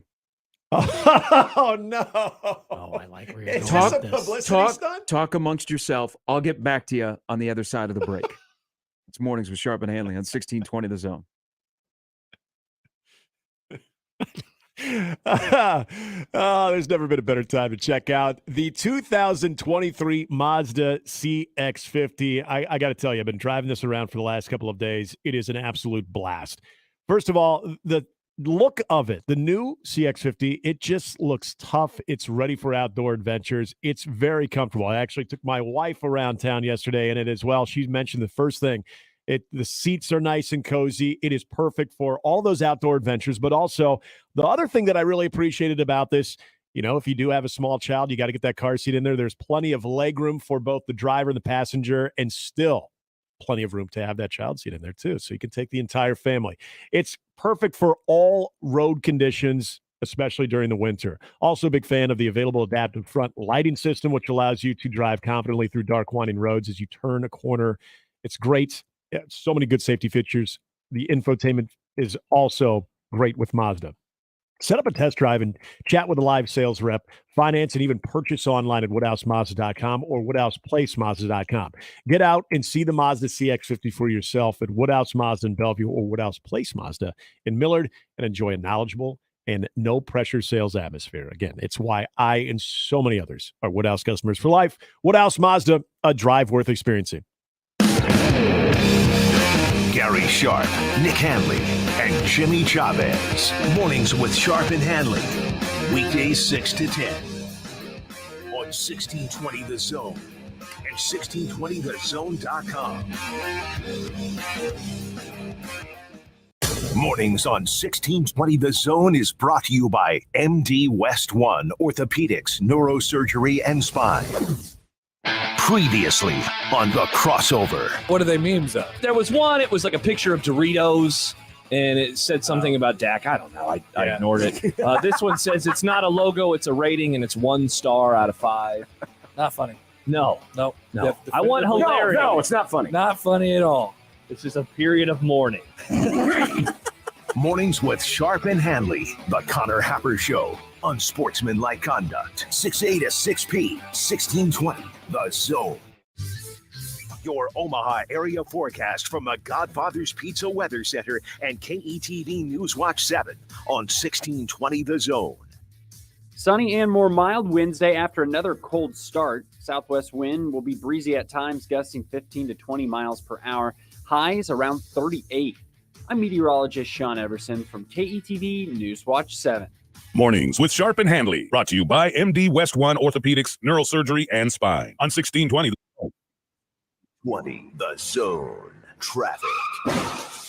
From the time-saving traffic center, we have one accident to report that has 2 right lanes blocked northbound along the JFK at F Street, and that's going to be backed up all the way to Gilmore Avenue, and you can expect delays of up to 20 minutes in that area. Along Industrial Road, be prepared for things to start slowing down from 149th to 138th. Then on L Street, be prepared for things to slow down just a little bit near 90th Street. As always, remember to stay safe and wear your seatbelts. I'm Chris Scott. This time-saving traffic is brought to you by Saul's Jewelry and Loan.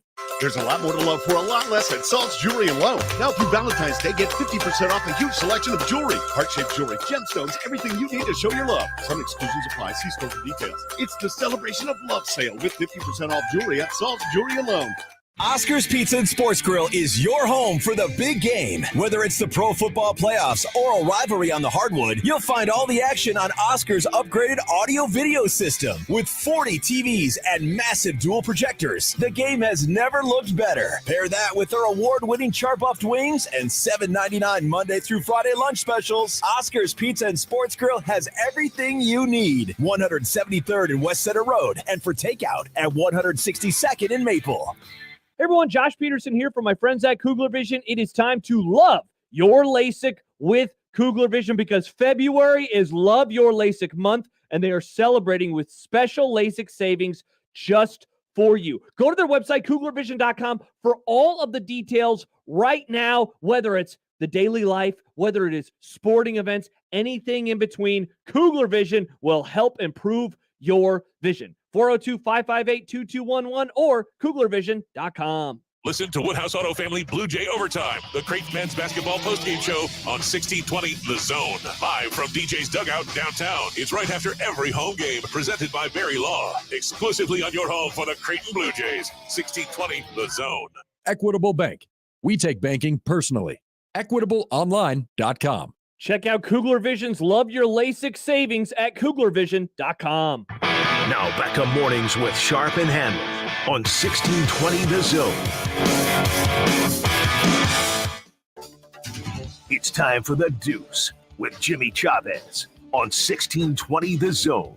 All the headlines you need in 2 minutes or less. Good morning, guys.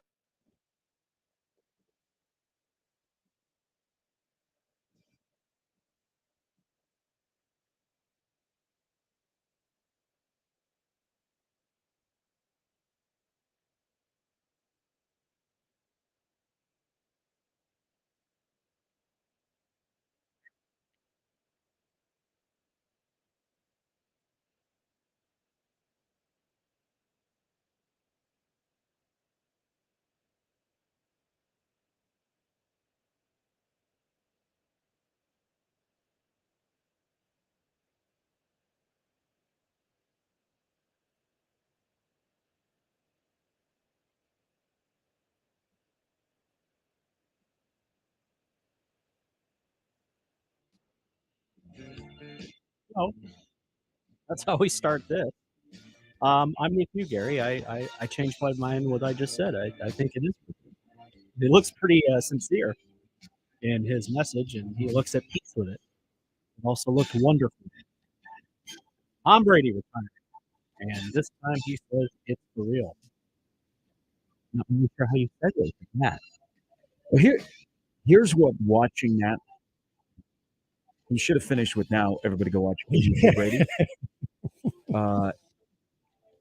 You could tell, at least this is my takeaway, because he was annoyed last year that someone reported it, and he wanted to make sure that it was him that reported it this year. Yeah. Yep. That's fair.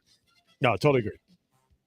Well done, too. 23 years, 7 Super Bowls. He's the GOAT, and he'll be in Canton in 5 years. Now, will Aaron Rodgers share the podium with him 5 years from now? No. Especially now. No. He'll have his own. He'll play next year somewhere. And to your earlier point, he does release it. But I'm going to give him a little benefit of the doubt that he is done. Yeah, I think so. Quarterback in the NFL at 45 years old. It's unbelievable. And he had the Buccaneers season was not great by any means. Yeah, he had individually, he had a really, really good season. I think Derek Carr is now feeling with the Raiders because Tom Brady was supposed to go to Las Vegas. Yep. And then I wondered, because of the uncertainty and the injury to Brock Purdy, with San Francisco, with a Super Bowl window that is open and uncertainty at quarterback, would they say, man, we have a roster. We just need stability at quarterback. We love Purdy, but he may not be ready till August. TB12 come in. Well, now all those are off the table because he has retired. Playing the audio or watching the video of the audio, and you kind of see him into the man's eyes. You're like, no, it's for good. He's okay. It was you bring up the San Francisco part that was being discussed yesterday by Dan Graziano, and at first I thought I just you got too many options. But the question that San Francisco's trying to figure out is, do they have the right option? Because that window, as we all know, it doesn't stay open forever. And for San Francisco, you got to have the right option. And that's going to be one of the more interesting offseason decisions that San Francisco has to deal with. But I now focus on, because I also thought Vegas made a lot of sense. I put my attention right now on Aaron Rodgers. I still feel like I'll believe it when I see it. This is sort of the typical, I should say typical, it's been going on the last 2 years now. But the cryptic remarks, the kind of putting it out there of the possibility of being with a different team. Is this Aaron Rodgers just kind of doing Aaron Rodgers things right now, or is there something to this? Knowing you remove one veteran stud from the equation on quarterbacks that are not going to be guys that are brought in to be the franchise for the years to come, but a quick fix, this would make a lot of sense for Aaron Rodgers. Welcome to the New York Jets.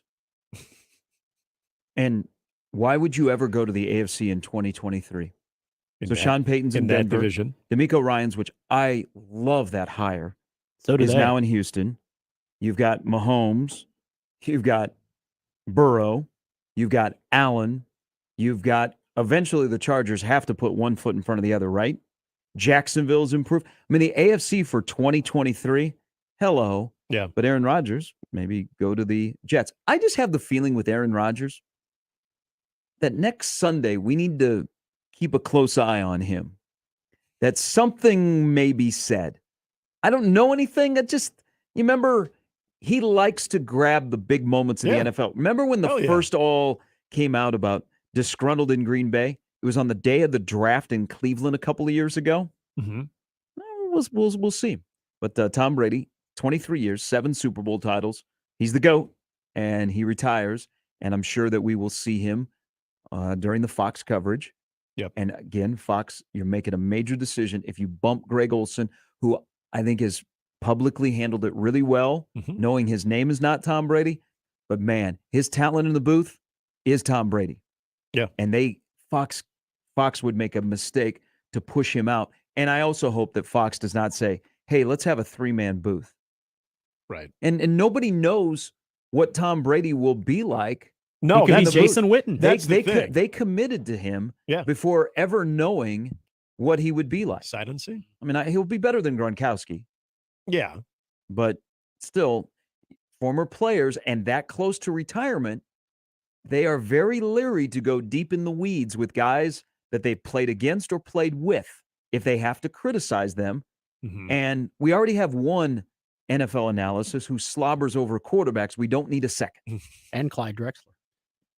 The expectation of Tom Brady is, we know him in one walk of life as the GOAT. We also know him as a guy that has become very comfortable behind the cameras. He's really kind of loosened up since he left New England too. Like all those things I think bode well for him in the TV realm. But as an analyst, that's another different thing. Like, do you want to is he going to be a studio guy? Well, you're probably not paying him that much money to be a studio guy, but could that be where he would excel as opposed to being an analyst in the booth? What's Tom Brady comfortable with? I'm glad you brought up the whole part of being critical of players that you've played in the game with. There's always that brotherhood that some people kind of even take with them beyond retirement. So this expectation that Tom Brady is going to be worth every penny, I think it is still a little bit far-fetched. But it's just Tom Brady. It's almost as if you say, well, we're going to have Tom Brady in the booth, so that is going to attract a lot more eyeballs. Yeah, initially, but if he sucks, and that could be a possibility. And you lose Greg Olson. Yeah. Greg Olson, he's not sticking around with Fox. It's not like, okay, well, I'll back down to the B crew, or I'll go into the studio. No, he's going to get picked up by CBS. He's going to be picked up by NBC. Exactly. Chris is going to retire pretty soon, you would think. So there's your succession plan. All right, so here's the human element. So tread lightly on this. Here's the human element of Brady. Guy went through a pretty public divorce. Isn't Giselle speaking for like the first time sometime this week? She's doing a photo shoot in Miami. If you've not seen the pictures, just Google it. Well, he's in Miami. It's warm there.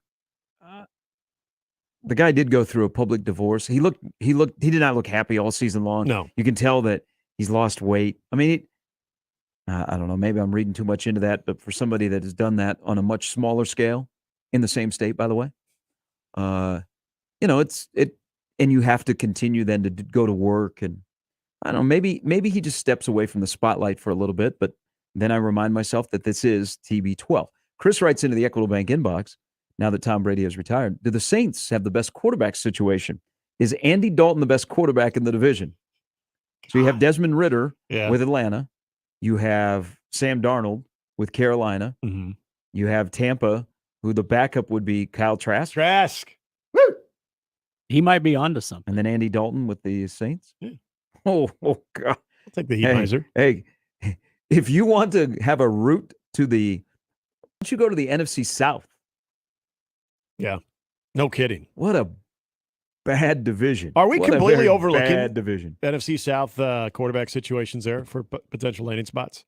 Well, hell, I mean, come on. Look, if we're talking quarterback, I mean, Tyler Huntley got into the Pro Bowl, by the way. Tyler Huntley threw 2 touchdown passes, is in the Pro Bowl. 2 touchdown passes and I believe 6 interceptions. Yeah. I haven't checked my mailbox. I Cool. might be in the Pro Bowl as well. You might be. And I didn't take a snap in the NFL this year. Yeah, you're almost qualified. Or ever.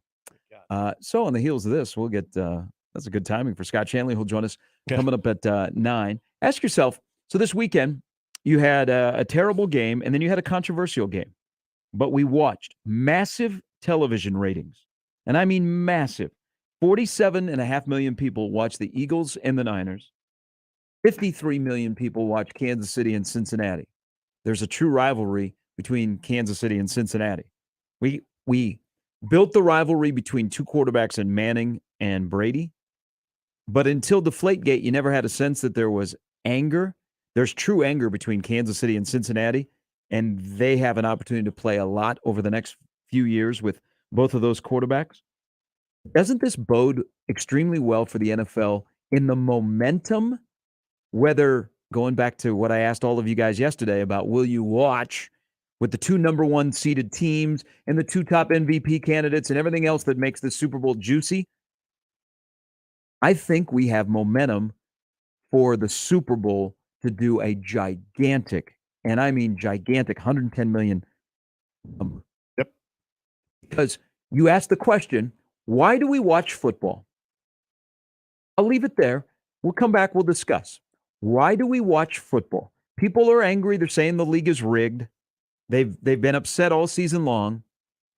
The NFL is too big to fail. Why do you watch football? Because y'all watched it in enormous numbers this past weekend. And there were only 4 teams that had 4 fan bases. I mean, we love the game of football. I think those numbers coming out yesterday, one, there's a rivalry. We like quarterbacks. We like our football. And whether you want to admit it or not, we're going to like the Super Bowl. And I think Fox is going to enjoy the number that they're going to get 1 week from Sunday. We'll dive into that and much more. Plus, again, it's signing day for Nebraska. It looks like the 4 are rolling in pretty quick. So there's no drama. The only one Nebraska is waiting on will be later tonight from the state of Colorado to possibly get to 5, as we've been doing this signing or late signing period since 18. I don't know that Nebraska's ever had 5 in February. No. I don't know if that's ever been the case. Nice little cherry on top. All right, we'll get into that and much more, plus a little bit from last night's Nebraska-Illinois game. And don't forget, Creighton and Georgetown tonight in D.C., right here on The Zone. Good luck. Patrick Ewing in-game against Greg McDermott. It's Mornings with Sharp and Handley on 1620 The Zone. The big game in Arizona is here, and Kansas City is making another return trip. And with Tickets for Less, they can help you go to the big game with Patrick Mahomes. If you're interested in following Kansas City and Arizona for the game, Tickets for Less is your source for tickets at the best prices as well as the best customer service. So you're thinking, okay, I want to go to the big game. I got my tickets. Do I have a good feeling? Yes, you have a good feeling with Tickets for Less because they will take care of you. Again, best prices, no per ticket fees, and the best customer service. So all you have to do is go over to ticketsforless.com right now. Shop for tickets or call one of their great agents right here in Omaha. Tickets for Less, 402-398-1999, and talk with a member of their customer care team. Trust nearly 20 years of experience when you're looking for tickets for the big game at ticketsforless.com. Now back to Mornings with Sharp and Handley on 1620 The Zone. The best way to catch all the action is on 1620 The Zone. And no line for the bathroom. Hi, this is Doug Nodgard with Equitable Bank. Great service never goes out of style. When the digital age dawned, many said computers would be able to handle many of the interactions that used to take a person. Boy, were they wrong. How many times have you called your bank and gotten a recording to press 1 or 2? Not at Equitable. Not only does Equitable answer your call on the first ring, it's answered by a human being. That's because Equitable Bank values its customers. Equitable Bank, we take banking personally. Member FDIC. Ray Magliozzi here for eBay Motors. You're driving along and some nimrod cuts you off. You hit the horn. Jeez, it sounds like a goose in distress. Time to head over to eBay Motors. They have horns for every make and model, not to mention horn pads, steering wheels, wiring, and more. 122 million parts. You can even go for an upgrade. It looks like Mr. Cutoff Man needs a new seat cover. Try eBay Motors, pal. Get the right parts at the right prices. eBay Motors. Let's ride. You're going to feel a puff of air. Jong's Optometry has set their sights on staffing up. Try the next line. Hey, Kim, can you tell our 2 o'clock we're running 15 behind? Sorry, we're a bit backed up today. He needs an optometric technician to keep an eye on it all. Where are the dilation drops? Indeed can help him hire great people fast. I need Indeed. Indeed you do. You can schedule and conduct virtual interviews all from your employer dashboard. Visit Indeed.com/credit and get $75 towards your first sponsored job. Terms and conditions apply. Do you like to shoot fireworks? Would you like to get paid to shoot fireworks? J&M Displays wants you. Help shoot an Omaha Storm Chasers game, Memorial Park display, or any of the major shows in Western Iowa and all of Nebraska. If you like to travel, J&M covers Nebraska, Kansas, and most of Missouri. They offer free training and great daily pay rates, which makes it a perfect part-time job. Visit jnmdisplays.com and click the Join Our Team tab to find out more. J&M Fireworks. Don't miss this week's Zone Deal.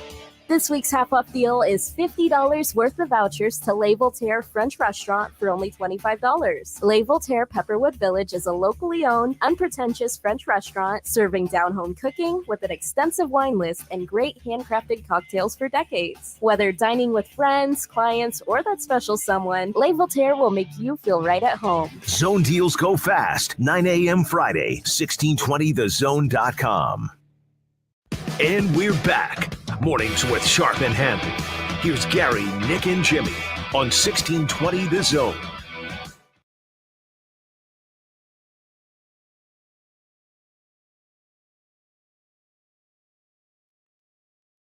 I'm going to ask you two and everybody else, why do we watch football when your team is not involved?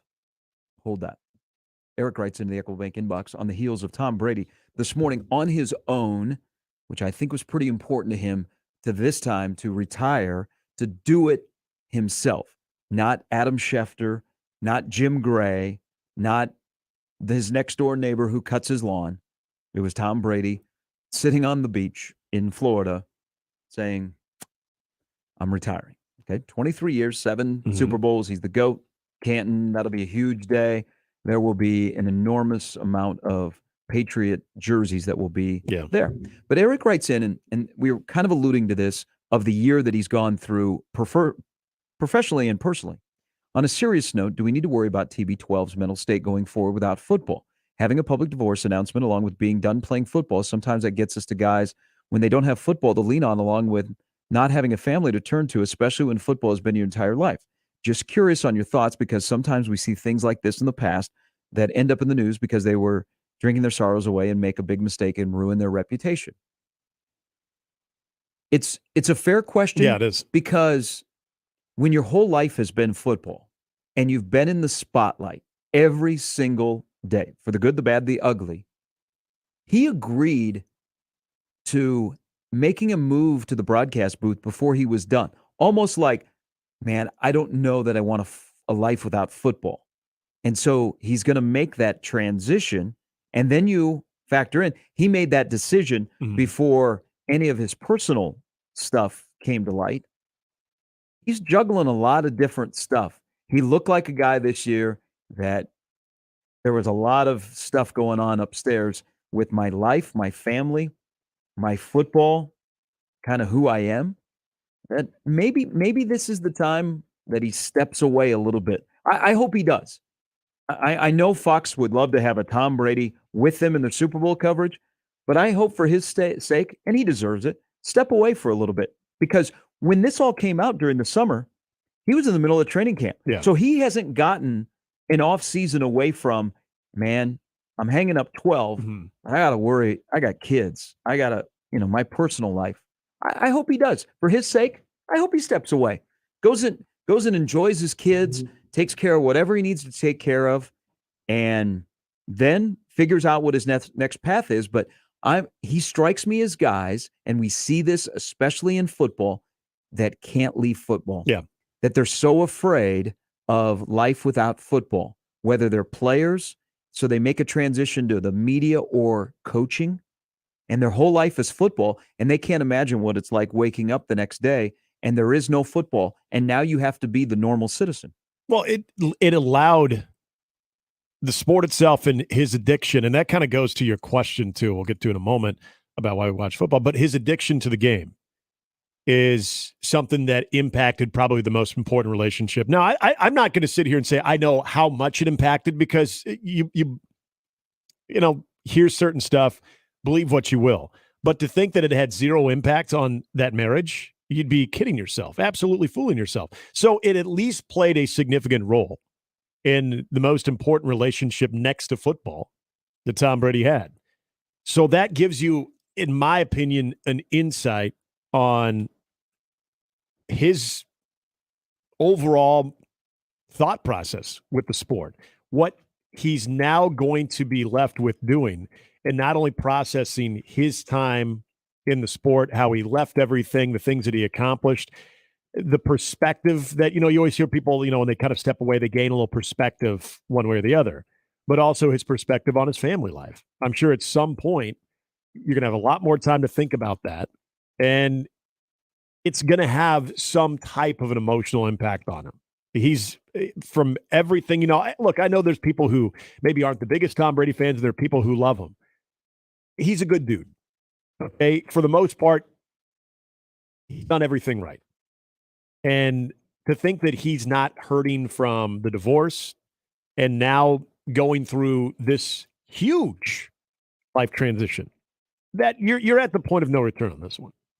Because if all of a sudden you come back, then we're getting into where it's kind of more of a joke. I don't think Tom Brady's going to put himself through that, because, again, this is a guy that I truly do feel cares about his legacy. But this sport, his relentless work during the season and during the offseason, cost him a part of his family life. And so now you are going to be removed from that. How do you live your life without your family as close as they once were to you, and not having that distraction of football, the camaraderie with your teammates, your brothers, your coaches, the ultimate competitor that we know Tom Brady is, to not have that in his life? It's a major adjustment considering his age too. I'm glad he didn't mention Fox. Yeah. In his announcement. No. This is about Tom Brady. This is not about his future plans. All right, now to the question. So the ratings are great. We've got a true rivalry in the AFC between Burrow and Mahomes and the Chiefs and the Bengals. A lot of the rivalries nowadays are in the stands because rosters change so much, and it's not, the hate is not passed down. Even though, for the uniform. Yeah, even though the Chiefs and the Raiders is still a rivalry, but it's not as intense as the old days. Cincinnati and Kansas City is an ugly, on-the-field, player-on-player rivalry. Good. Not we just need in that. the stands. We do need that. And we are drawn to quarterbacks when we watch football, and especially in the NFL at the highest level. And then we love rivalries. So only 4 fan bases had teams that were playing this weekend. Sorry, Bronco fans. But 47.5 million people watched a terrible game. Always like your 53 million people watched a game that was, to some, shrouded in controversy. There is huge momentum all season long in the NFL, even with 20 weeks of what was that call? We've watched major ratings, pregame shows, play-by-play, auxiliary shows. We have never, like this in our country, consumed the NFL like we have. Which is why we have these Thursday games that we talk about. Bad games, we're still watching. So why do we watch football if your team is not involved? Because there's and let me just throw this in there, and then this maybe will add to what you guys are going to respond. Because in college, you'll watch your team definitely. Yeah, for sure. And for the most part, we watch other college football as well. But sometimes it's just your team, and then you're a fringe watcher of the other games to keep up on your opponents or your conference. In the NFL, we watch. We watch at noon. We watch at 3:20. We watch at 7:20. We turn around. We go to work the next day. We come home. We watch. And then we wait a couple of days and we watch again. So why do we watch football, especially in the NFL, as much as we do? What I would boil it down to is I think the sport is the obvious one as far as where we are in America when it comes to the sport of football. But when I think of more of maybe the social society approach to this thing, we love competition, we love drama, we're addicted to all of that. And I would also add in the fact now with social media and how do you promote the product access, you now know so much more about the personalities of these teams. Even some of the most boring, traditional boring matchups, there's always a storyline. There's always something to sort of hook you. And so on top of football that is always largely popular, and it's never going away. Okay, man, there was a scare about the concussions and everything that was, really putting football in the crosshairs of being extremely dangerous. And a lot of people would lead you to believe that, boy, this could really hurt the popularity of the sport. I think it only got stronger. And so there is an addiction, I think, when it does come to competition and when it comes to drama. And when you have the access that we now have when it comes to all these players' personalities, that builds up into must-see television. It goes beyond the sport, in my opinion. It's must-see television because there is the unpredictable, especially, you always hear that any given Sunday, but there's drama. Even again, there's always in some of the most dull matchups that you would think there's a storyline there. There's something that is going to hook you, and then once you're hooked, how many times you're like, screw this, I'm turning it off? No, it's there because we're addicted to football as well. You guys love football. I don't think either one of you gamble. You might play fantasy football. Fantasy's a huge part of it. Yep. It's theater. It really is real life theater, and it is ingrained in you, especially where I grew up. It is ingrained from you from the beginning. And so I'll give you a little example. Now, I know this is college and you're asking an NFL question, but it's kind of, to me, it's the same. Part of the allure of moving here and being here, I always go back to, in fact, I used this as an example the other day. A couple months ago, Gary, you made fun, but in a good way, in that you spent 2 hours talking about offensive line and you said, where else? And so where I moved from and lived for the better part of 20 years, plus or minus, there are some other times in there. Yes, I get the whole NFL fandom down there, and I understand that. But for the most part, where I lived was more of a basketball place. The whole area is just kind of how it is. Coming to a place like here, one of the things that I said before, and I may have said it in the interview process and all that, this is a football place. This is my kind of place. And it transitions from the Saturday experience here, which obviously Lincoln's second to none. But then on Sunday, it goes back to what it has been for me since I was a little kid. One of my first memories with my dad is seeing the little robot dude on the NFL Today run, and that was why I wanted to watch. And the team that obviously we grew up with down there were coached by the guy with the funny hat. And it is just always, I have a friend that put it best, church of football. And I have never once said, and I have not hidden the fact that, yes, I am not happy with the result of Sunday. I wanted to see Cincinnati win that game as a product of spending a better part of 20 years down there. However, I'm still going to watch. You'll never hear me say, oh, I'm not watching. I'm not. My dad said that. Guess what? It was all talk. He'd be watching. I will never go away. We joke about the Thursday games. Oh, this is bad football. Funny, when Thursday comes around, I have it on Prime. I was like, it's another bad game, but I'm watching. On Sundays, they took away a lot of the good doubleheader game. I'm still watching. Well, game's over at 6:00. Well, and I find myself on the NBC pregame show where NFL primetime used to be, which was appointment viewing back in the day. And then you're watching the Sunday night game. The only thing that I've maybe gotten away from is maybe the Pro Bowl. But you know what? I used to watch part of that too. We all do. It is who we are. And as soon as it's over, there is a reason why the NFL started NFL Network. And some that said, how is this going to work? It's a year-round deal. We start talking about the draft. I am excited about Kansas City having the draft. I think they're going to do a hell of a job putting that thing on. The fans are going to show out. It is a whole deal now that it has become a 3-night deal. It used to be Saturday, Sunday. It's now Thursday night. It's Friday night. And it is bigger than any of the other drafts. There's a reason why, because football represents who we are. It's also a sport that women make up a large part of the audience of watching the NFL. Mm-hmm. And there also are avenues for the NFL to grow. I will tell you, gambling is a major reason. It's huge. So I've turned Rachel into a degenerate because we had a good year gambling on football. college and the NFL. Okay. She wonders why we can't convert at 80%. And I said, we were at 58% for the year, and we did really, really That's well. very good. So in gambling with somebody, but good for her, by the way. But somebody, and she's a sports fan, but she doesn't like the NFL has never really been her thing. She's cognizant, so she's become a Chiefs fan.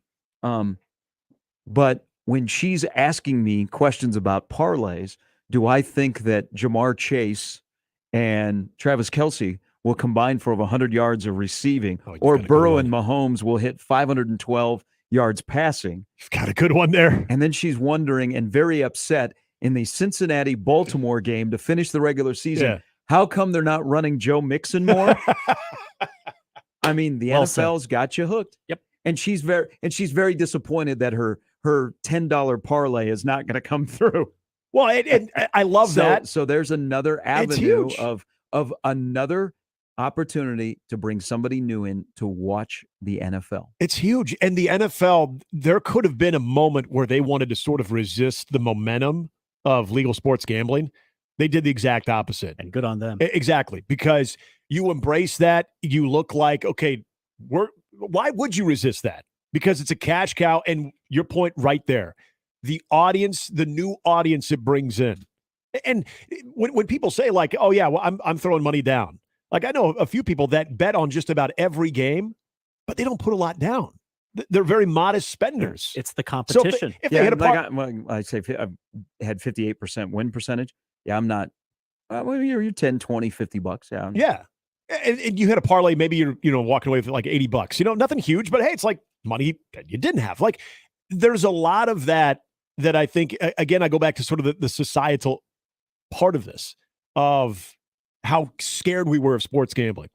How he's going to, what was being talked about this last week? Rigged. Everything's rigged, and people are on the take.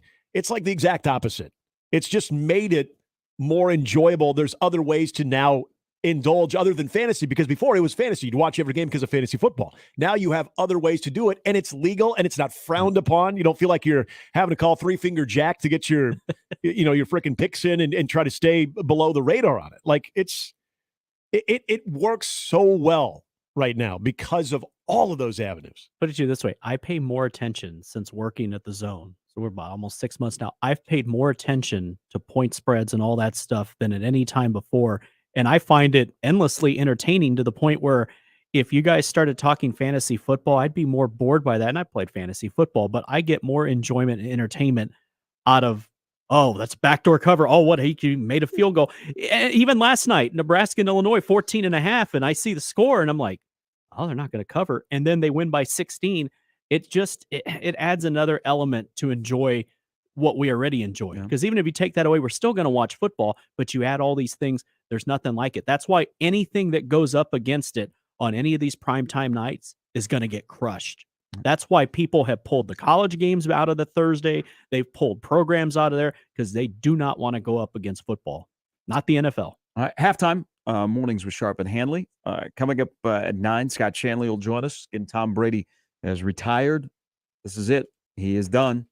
Walks away with a Super Bowl in Tampa and 6 Super Bowls with the Patriots. So Scott will stop by at 9. We'll get his thoughts on the championship weekend before we head to the Super Bowl. Also, Brandon Vogel will stop by. It's the late signing day. Nebraska has 4 that have signed. They would love to have a 5th later tonight in the state of Colorado. And then it's on to what do you do with the 23 roster? All of that to come as we roll till 10 on Mornings with Sharp and Handley on 1620 The Zone. Mornings with Sharp and Handley on 1620 The Zone and 1620thezone.com with Gary Sharp and Nick Handley.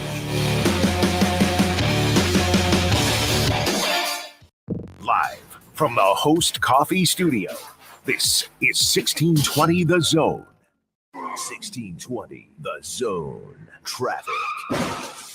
From the time-saving traffic center. We're still getting reports of that accident that now has the entrance ramp closed northbound along the JFK at F Street, and that's going to be backed up all the way to Chandler Road, and you can now expect delays of up to 5 minutes. Along Highway 370, be prepared for some slowdowns from Richland Drive all the way to Gold Coast Road, and on Dodge, be prepared for some very minor delays from 94th to 90th. As always, remember to stay safe and wear your seatbelts. I'm Chris Scott. This time-saving traffic was brought to you by the Nebraska Lottery.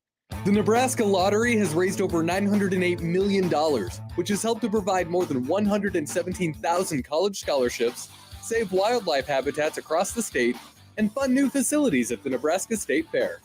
The Nebraska Lottery, helping to build a better Nebraska.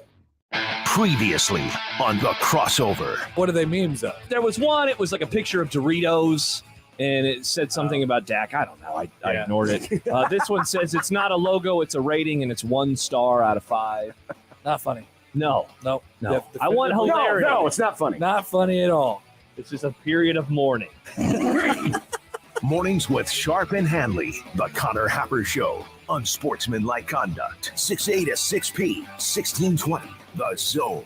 MD West 1 and the Ortho and Spine Urgent Care are now open on the southwest corner of 192nd and Dodge. MD West 1 is voted the #1 private medical practice in Omaha for orthopedics, neurosurgery, and spine. MD West 1's new location in Fountain Ridge includes the Ortho and Spine Urgent Care, where walk-ins are welcome. See the specialists directly for any bone, joint, or muscle injury or condition. Go to mdwest1.com for details. I always wanted to learn Spanish, but I never thought I'd have the time. Then I discovered Babbel.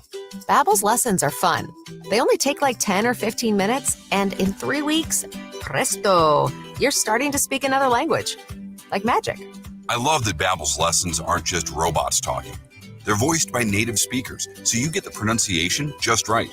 And they're designed by real language teachers, so you learn how to have real-world conversations, things you'll actually use. It's incredible. After using Babbel, I'm ready to start having real conversations in French. There's all kinds of ways to learn. Use Babbel's podcasts or games or videos. You can even join live classes with a language teacher.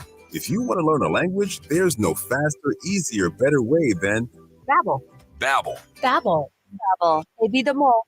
Go to babbel.com to try for free. That's BABBEL.com. Babbel.com. Mike Rowe here with a gentle reminder that civilization is held together by pipes, wires, and cables. It's true. There are over 5 million miles of gas lines, power lines, fiber optic lines, water lines, and sewer lines, all buried beneath your feet. And every 60 seconds, somebody digs into one. Look, if you're thinking about digging around, do yourself a favor and call 811 first just to find out what's down there. Trust me, you don't want to find out the hard way. Call or click 811 before you dig and visit safeexcavator.com for more info. Omaha Maverick baseball and softball season tickets are on sale now. Don't miss a pitch or run scored. 2023 season tickets include in-state rivals Creighton and Nebraska. Get your tickets by calling 402-554-MAVS. That's 402-554-MAVS. Tickets for less. Best seats, best prices, no per-ticket fees. Ticketsforless.com. KOZN Bellevue, Omaha, Council Bluffs. This is 1620 The Zone. And we're back. Mornings with Sharp and Handley. Here's Gary, Nick, and Jimmy on 1620 The Zone. Halftime, brought to you by Heart Cigars and Pipes Lounge, just off 680 and 48th Street next to Cubby's. It's Heart Cigars and Pipes Lounge.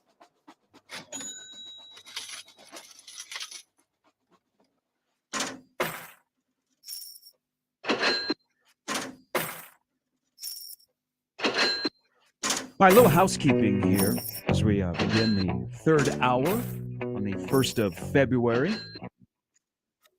You were with us at the beginning of the show. We talked about the shooting at the Target, 178th Center, and the heroes that are waking up in our community. Big thank you to everybody, from the Target employees to the people that were inside of the store that assisted other customers, and of course our law enforcement, the Omaha Police Department, and the Nebraska State Patrol that averted what could have been just a major, major tragedy. But the gunman who entered Target rattled off 6 shots on his AR-15, was shot and killed after numerous verbal commands by an Omaha police officer. So it's one of those days in this city and in this country.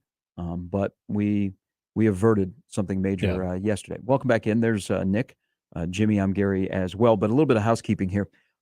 So if you're familiar when I was solo on the Gary Sharp Show, part 1 Gary Sharp Show, not part 2.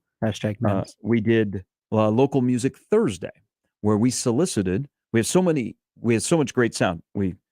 Not just that comes out of Baxter Arena from Lil Wayne or Pitbull or Cat Williams, Toby Mac. but we have a lot of talented musicians in this town. We found out about Travis Justice, his son's really, really good. Yeah. Zach Miller, former Mav, former NFLer with the Chicago Bears. He's got a country career going on. So we kind of uncovered a lot of hidden talent in this community. So we are bringing back Local Music Thursday. If you're familiar with it, all the sound that you'll hear on Thursdays on the show will be from local musicians. All you have to do, and we're going to build up a library before we kick this off. Again, if you're familiar with what we did a couple of years ago, loved it. George and I latched onto this. It was a lot of fun. We got to meet a lot of great people. We actually had a showcase, which eventually we'll do again. But if you are a local musician, you have a band, you're a solo artist, we even had polka, or you know somebody, pass along this information that we are going to feature you every Thursday right here on Mornings with Sharp and Handley. All you have to do is send an MP3 or a link with some information on name, a little background. Send it to Jay Chavez at nrgmedia.com. Jay Chavez at nrgmedia.com for Local Music Thursday. Again, it will not be happening this Thursday, probably not next Thursday as well. We're going to build up the library, and then we will bring back Local Music Thursday, which has been a staple of the shows that I've done here at 1620. So it's an exciting moment. Be clear on the subject line, because as you can expect, we get a lot of emails at work in general, and that's just within the office. And so I want to be able that we can sort this out easily. I don't want to miss anything is what I'm saying. So do be specific and to the point what it is. And yeah, I'm excited about it. You talk to us about it, about what it is. And, what we exist to do here is to be local and serve our community. And this is a fun way to do it. So Local Music Thursday, Jay Chavez at nrgmedia.com. You know what I was really at the end of January, which was yesterday, what I was really excited about personally, I have a gym that is where I live. Yeah. It is still well populated. The first part of January, some people get upset because there's a lot of people in their gym. Yeah. Because you get New Year's resolutions to get in shape. Yeah. I'm very excited. There's still a lot of people at the end of January that are in my gym. So good on all of you. Tell me how it is today. No, I'm just kidding. I believe that people can keep that at least going until the end of February. Sun's out today for once, so that's going to get people in a good mood. Oh, yeah. The weather's back. 50s next week. Done. That's the rumor. We're done, baby. We're moving on. Here comes spring. Baseball starts in, 16 days? Monday. Let's 51. go. Let's go. Yeah. Oh, you don't think I've been eyeing those golf clubs that are sitting in the corner talking to me? Use me. Oh, Use me. Snap me over your leg. I finally caved in. I was chipping off a freaking ice pond 2 weeks ago. Had no business being out there in the back nine over at Tiburon, but because it was 44 degrees and they opened the club, we're like, yeah, we got to go. It's our duty. Yeah. So yeah, I'm with you, but I'm just shaking my head because you boys are crazy. We're going to have another cold snap. We're going to get another negative. Yeah, but you don't have to acknowledge we that. know this, yeah, but, just saying, but it's before gonna we happen. get there, we'll be in the 50s. So let's enjoy that. All that crap that's outside just my keeping place it is real, going to guys. melt. I'm just We're keeping fine. it real. We're on a fast train to the spring game on April 22nd when it's going to be 83 sunny and 90,000 people will be at Memorial Stadium. Sign me up for it, but I'm just trying to keep it real. Anybody know how many tickets they sold yesterday or in the beginning of the availability for season ticket holders? It was over 50,000, was it not? Hey, they're gonna like most first year coaches in the spring game. They're looking at 80,000, and they put in it. It's a week later, so got a chance that the weather will be a little bit nicer. I've been told at home we have to go to the spring game, and I said, "Hey, we live here now. Why not?" Just make sure you either Take sit the on dare pledge. Hey, Jimmy, make sure you sit on either the red or the white side. Yeah, show your support. See if try to go down on the field at halftime and say you're here for the dare pledge. I want to see what the. Oh, they did away with that. I know. Which is I want to see what the officers say. Just awful. It is. That's why drug use and obesity are up in Nebraska. Or at least that's what I'm told. 8:15. They did away with that has something to do with obesity, huh? Well, because you have to sprint down to get on the field. Hey, high school basketball last night. Fantastic segment. Pius the 10th, by the way, got a nice win out at Kearney. Omaha West Side had a monster second quarter, beat Lincoln Southwest. But right here in our fine community, boy, how good of a day was it yesterday at Bellevue West? Danny Kalin, all of a sudden, what is it? All of a sudden, ACC scholarship offer day, because he got an offer from North Carolina. He got an offer from Virginia. I think that was the other school. Yes. So, for Bellevue West senior to be quarterback is extremely popular. But Isaiah McMorris had a great day for him. I'm a big fan of Isaiah. He got an offer, and he is quickly rising. He's the number one wide receiver out of Bellevue West. I've said that for a while. And after seeing him last fall in person a few times, he's got a bright future. The ceiling is pretty high. Now, it's not taking anything away from Hall, but Isaiah McMorris has taken the leap now that he's been at Bellevue West. So he gets an offer from Oklahoma yesterday. Oklahoma's already got one Bellevue West product on the roster in Caden Helms, and he is rising up in terms of the priority list. If Nebraska has a successful in-state class of 24, they have hit a home run, because there's some dudes in the class of 24 that are inside of this state that are getting major offers, and offers that are above Nebraska. Mm-hmm. That if Nebraska has really, really good success in state and hits on their priority guys, whether it be, my priority list, Carter Nelson and Ainsworth, Caleb Benning at Westside, Isaiah McMorris at Bellevue West, 3 in my top 3. That's a great start. But again, the class of 24 has some dudes. Class of 25 has some dudes as well. But the class of 24 has guys that are Big Ten dudes. And Isaiah McMorris is one of those. So when you see that Oklahoma has wandered into Nebraska once again and is giving an offer, and these guys, all these guys that I just mentioned, are going to continue to blow up. Mm-hmm. I mean, they're running out of schools that can offer them. Is Isaiah McMorris is rising up in terms of the priority. He's a must get. I mean, think about this. What if Nebraska went 3 for 3 out of Bellevue West in the class of 24? It'd be huge. Huge, because, and here's the thing I wanted to ask you, kind of a follow-up on, whether we're talking about McMorris or even Benning.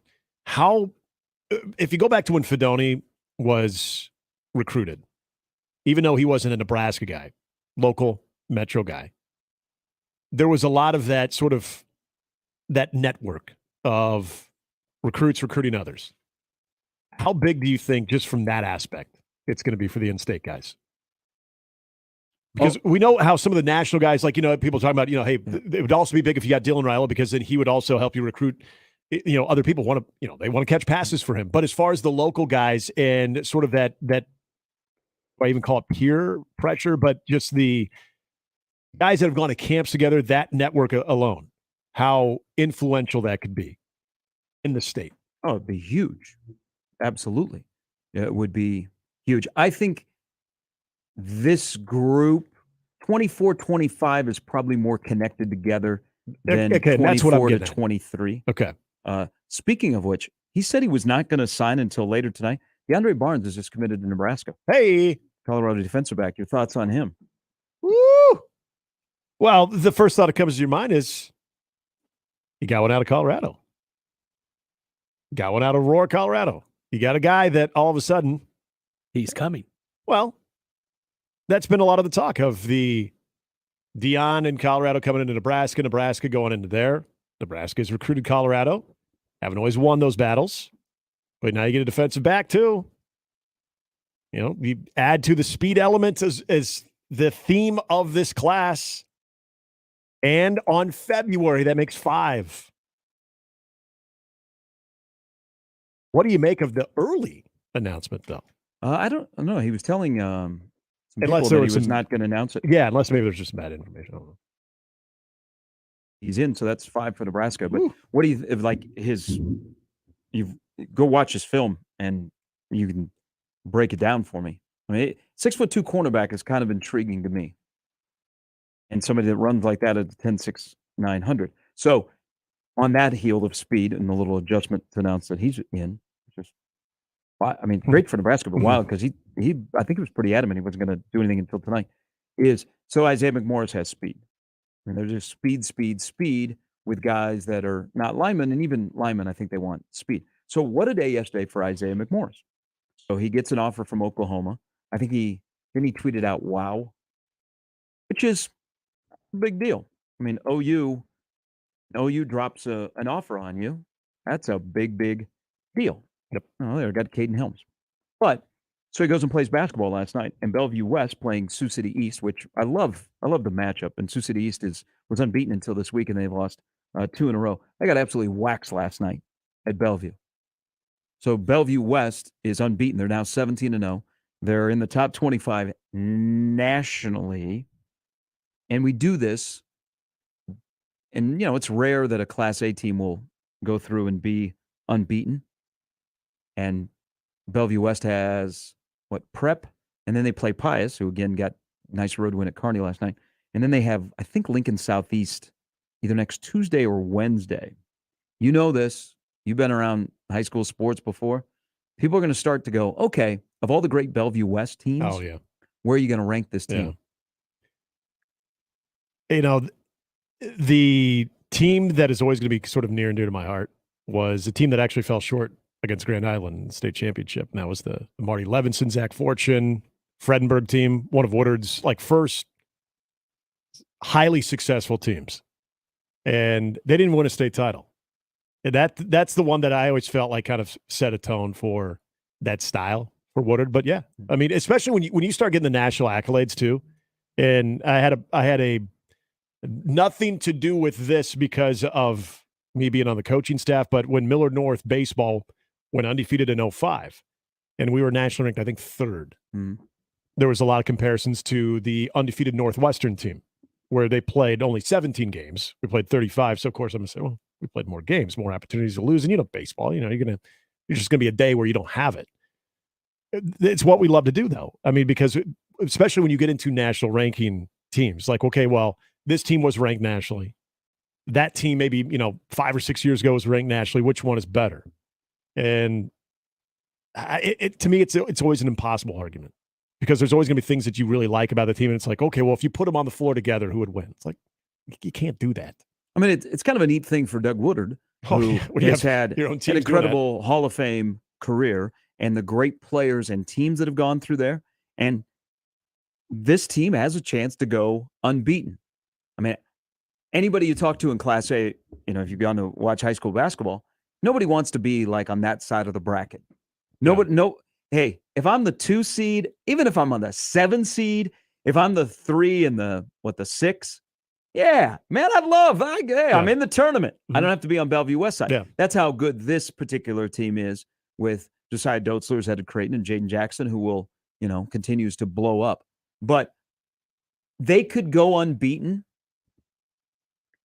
And I'm not going back very far. They could go unbeaten at Bellevue West this year, which still, anytime in Class A, you go unbeaten in any sport, it's like, wow. Yeah. And they will not be, in my opinion, because, they go unbeaten, win the state title. They will not, since I moved back to Omaha, be my number 1 Bellevue West team. I think the most talented Bellevue West team of late under Coach Woodard was the team that didn't win a state title. So they beat Millard North. They had the 16-0 run to win at the end of the game, okay, during the start of COVID. Mm-hmm.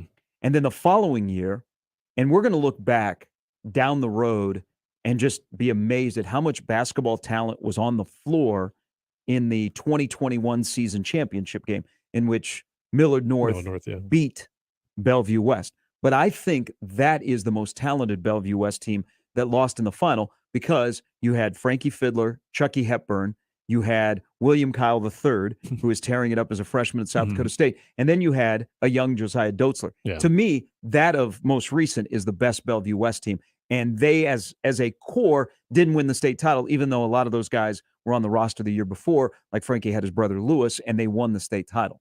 Yeah, and seeing that, I think what you bring up those names, but then you see what some of those guys are doing in college still. Yeah, it's pretty impressive. And, I mean, come on, that Millard North team was because that was Salas's senior year, right? When they won it, Miller North won it. I mean, they were pretty damn good too. So, yeah, I think it kind of reminds me too when you're talking about the brackets, like when Barron's had the Central machine rolling too, where it's like, God, where are we at in the bracket with those guys? Yeah.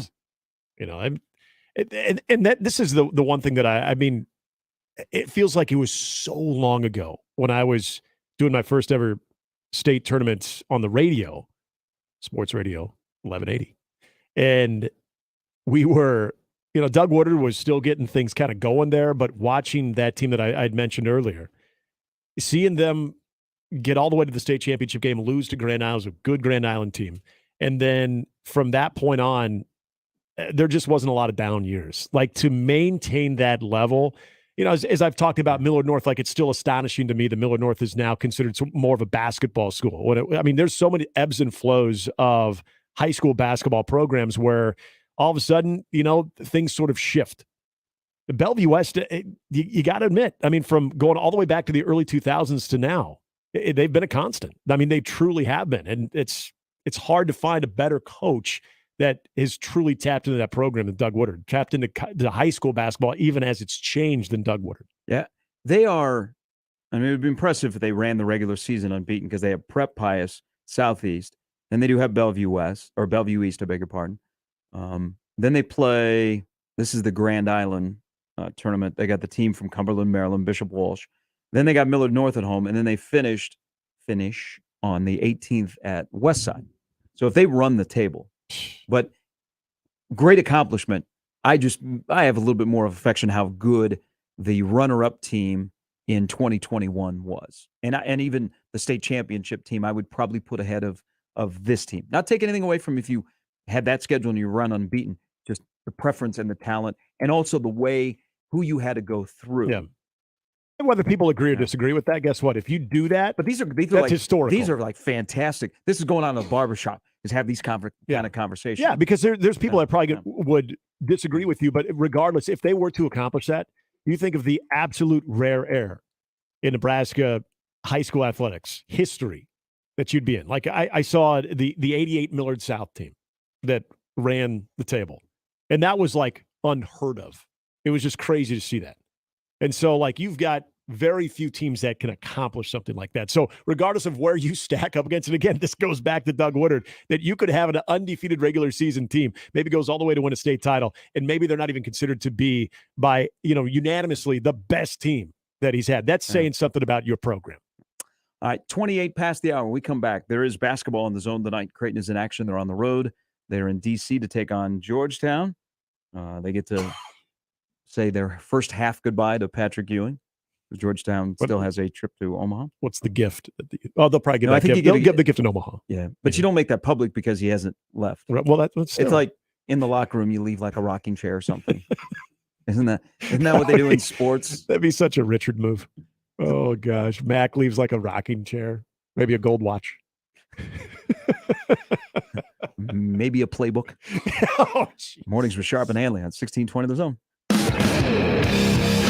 Gary Sharp, Nick Handley, and Jimmy Chavez. Mornings with Sharp and Handley. Weekdays 6 to 10. On 1620 The Zone and 1620thezone.com. Mornings on 1620 The Zone is brought to you by MD West One Orthopedics, Neurosurgery, and Spine.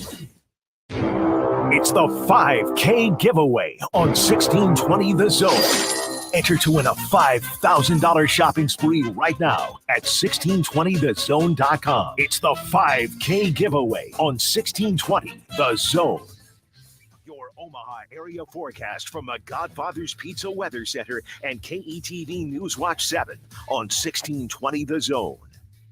Sunny and more mild Wednesday after another cold start. Southwest wind will be breezy at times, gusting 15 to 20 miles per hour. Highs around 38. I'm meteorologist Sean Everson from KETV News Watch 7.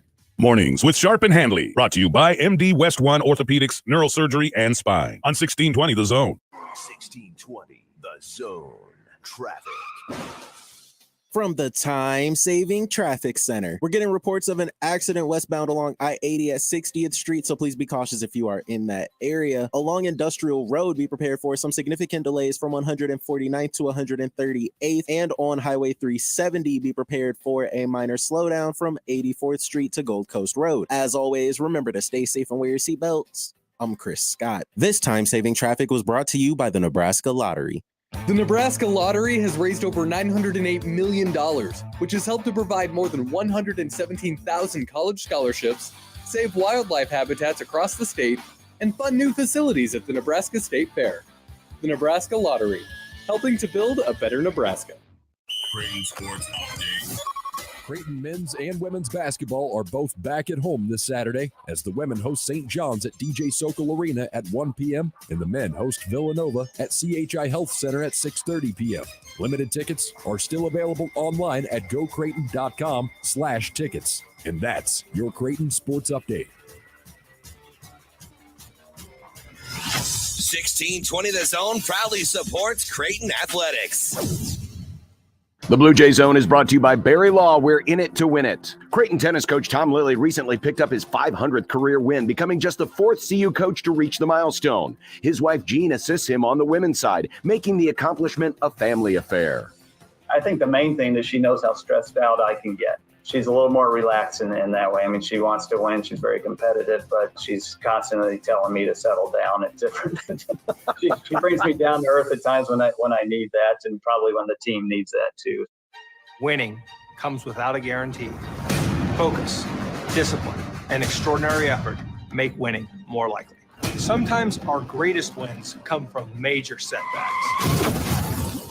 Coming back from a serious injury is a win that requires teamwork. At Barry Law, we're in it to win it. If you have been seriously injured in an accident, call Barry Law today.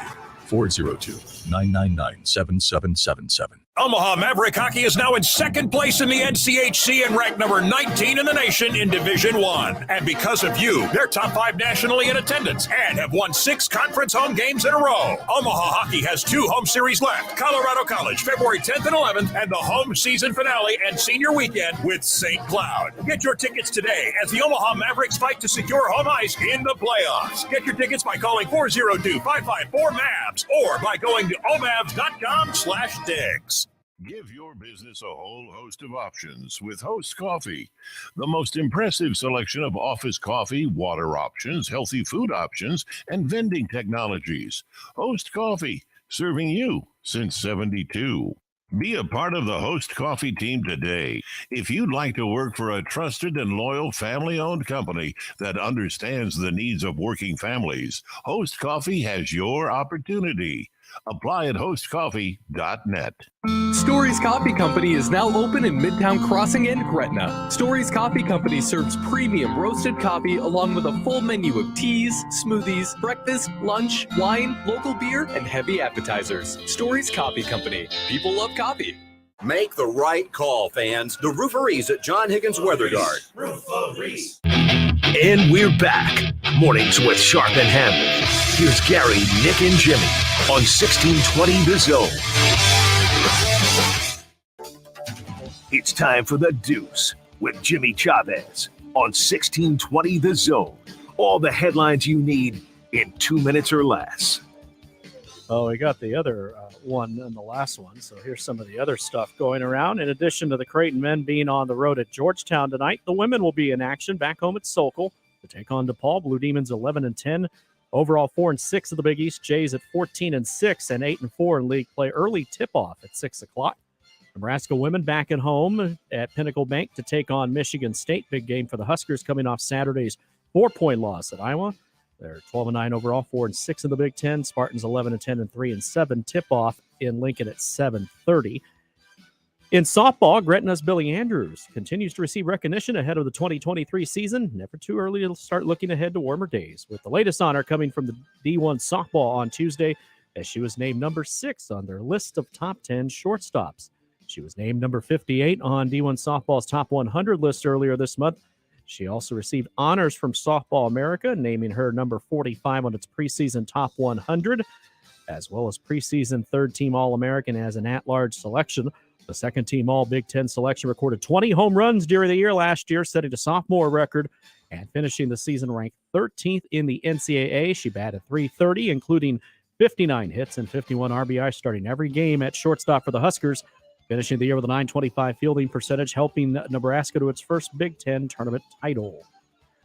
Earlier, Gary talked about Alabama and Vanderbilt last night, and you may wonder if you haven't looked it up what the final score was in that college basketball tussle.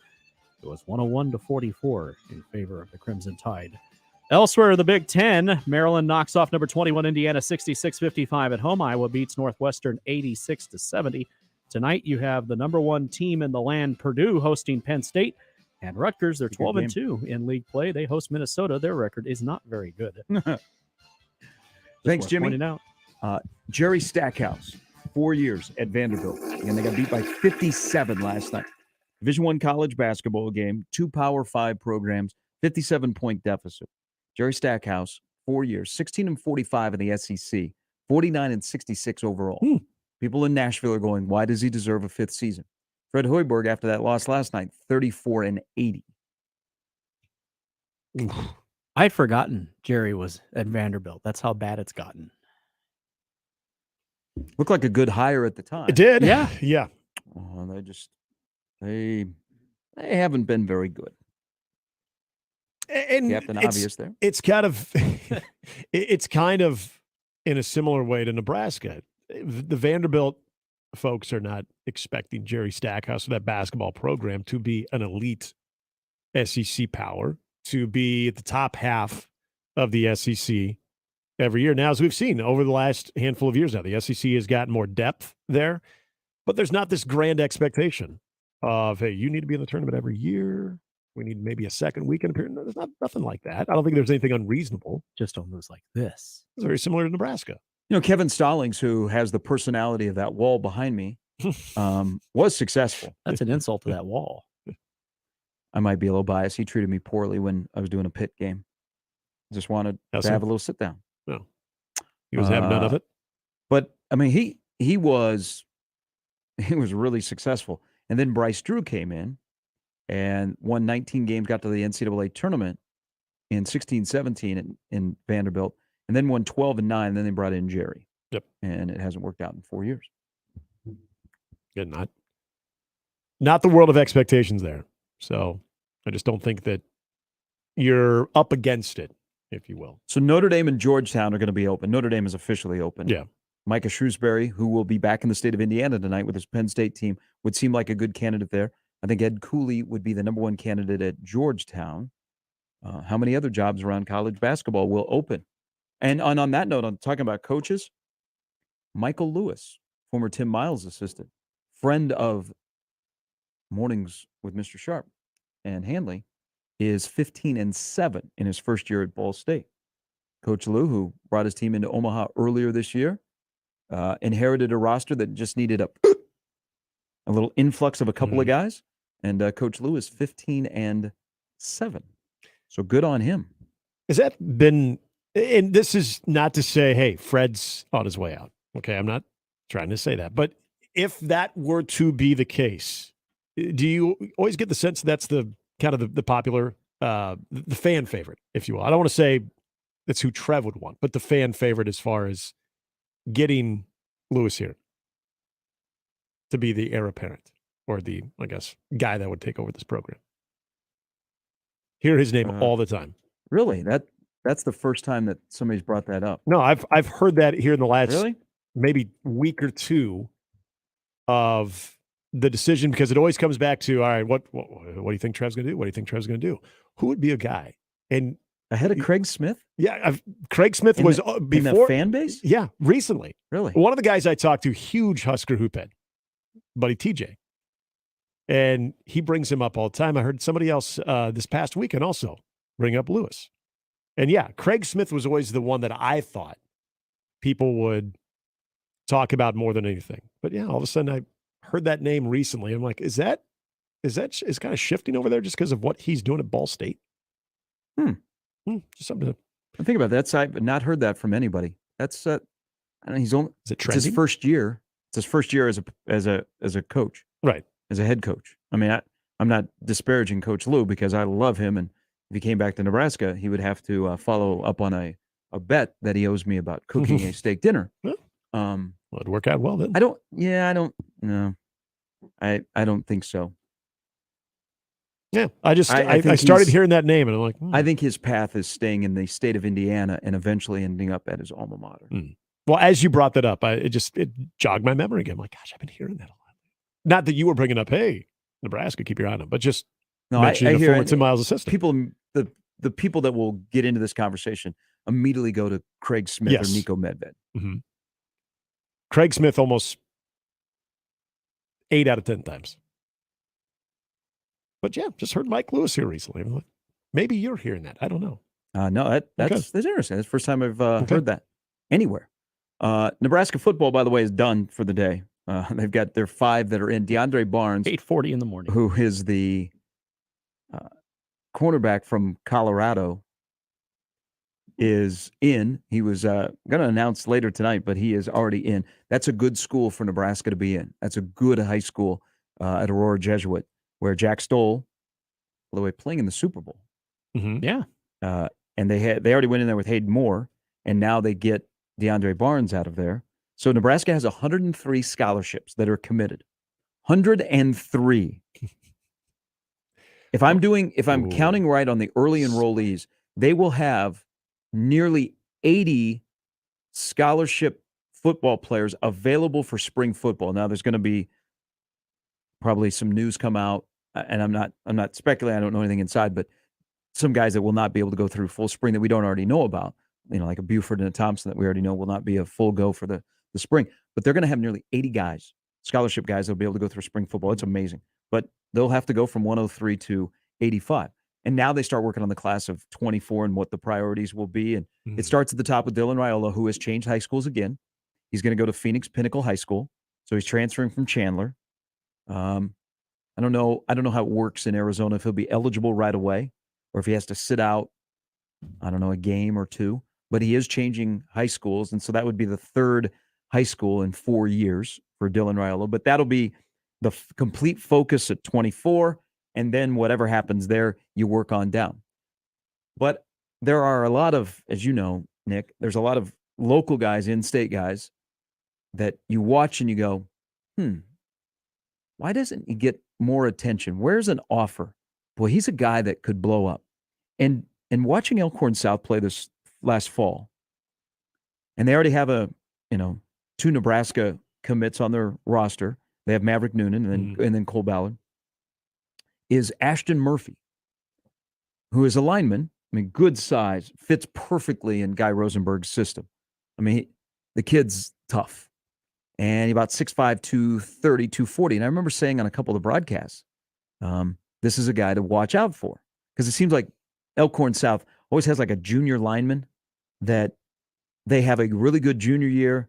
Then in the offseason, they blow up. They get a bunch of offers, and then they're a Power 5 guy committing in the fall. And you that would be a smart offer. He's going to be a really good football player, and you have to project him. Mm-hmm. Nebraska offered him yesterday. I did not see that one coming. And I want to give Nebraska the benefit of the doubt that they did their due diligence. They vetted him. I know he said all 14 coaches watched, and they were like, you got to offer this guy. Colorado had just offered him. Mm-hmm. Colorado and Nebraska are going to butt heads. Yeah. This is Deion Sanders and Matt Rule are going to go head-to-head on recruits. Is Nebraska offers him. I didn't see it coming, but it's a very smart offer for a lineman whose stock is going to continue to rise. And then you also go and give a hat tip to Steve Warren, because more people got to see him at the Warren Academy showcase recently. Yeah, and that's the thing that I like about what you're starting to see with the offensive linemen here is, and we talked with Vers about this, about some of the outside teaching compared to what you're getting within your football program, but you're seeing a little bit more around the clock development. And this is where we kind of go back into that conversation of what this coaching staff is setting out to do. Now, whether this offer was sort of ignited because, Colorado's doing it, we got to make sure that we're countering this too.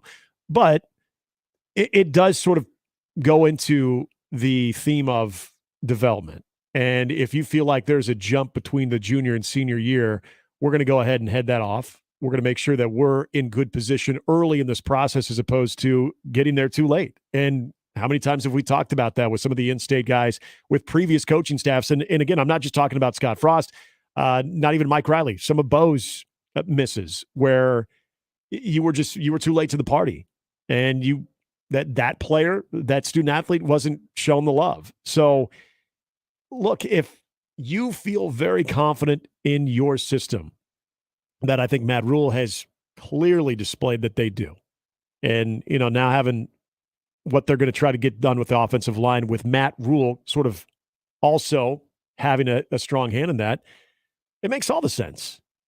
Not only from the optics, again, and a lot of this is optics, getting there early to your state guys, your in-state guys, even guys that aren't the guy now. Well, I don't know. We just don't know if he's going to be a legitimate Big Ten offensive lineman.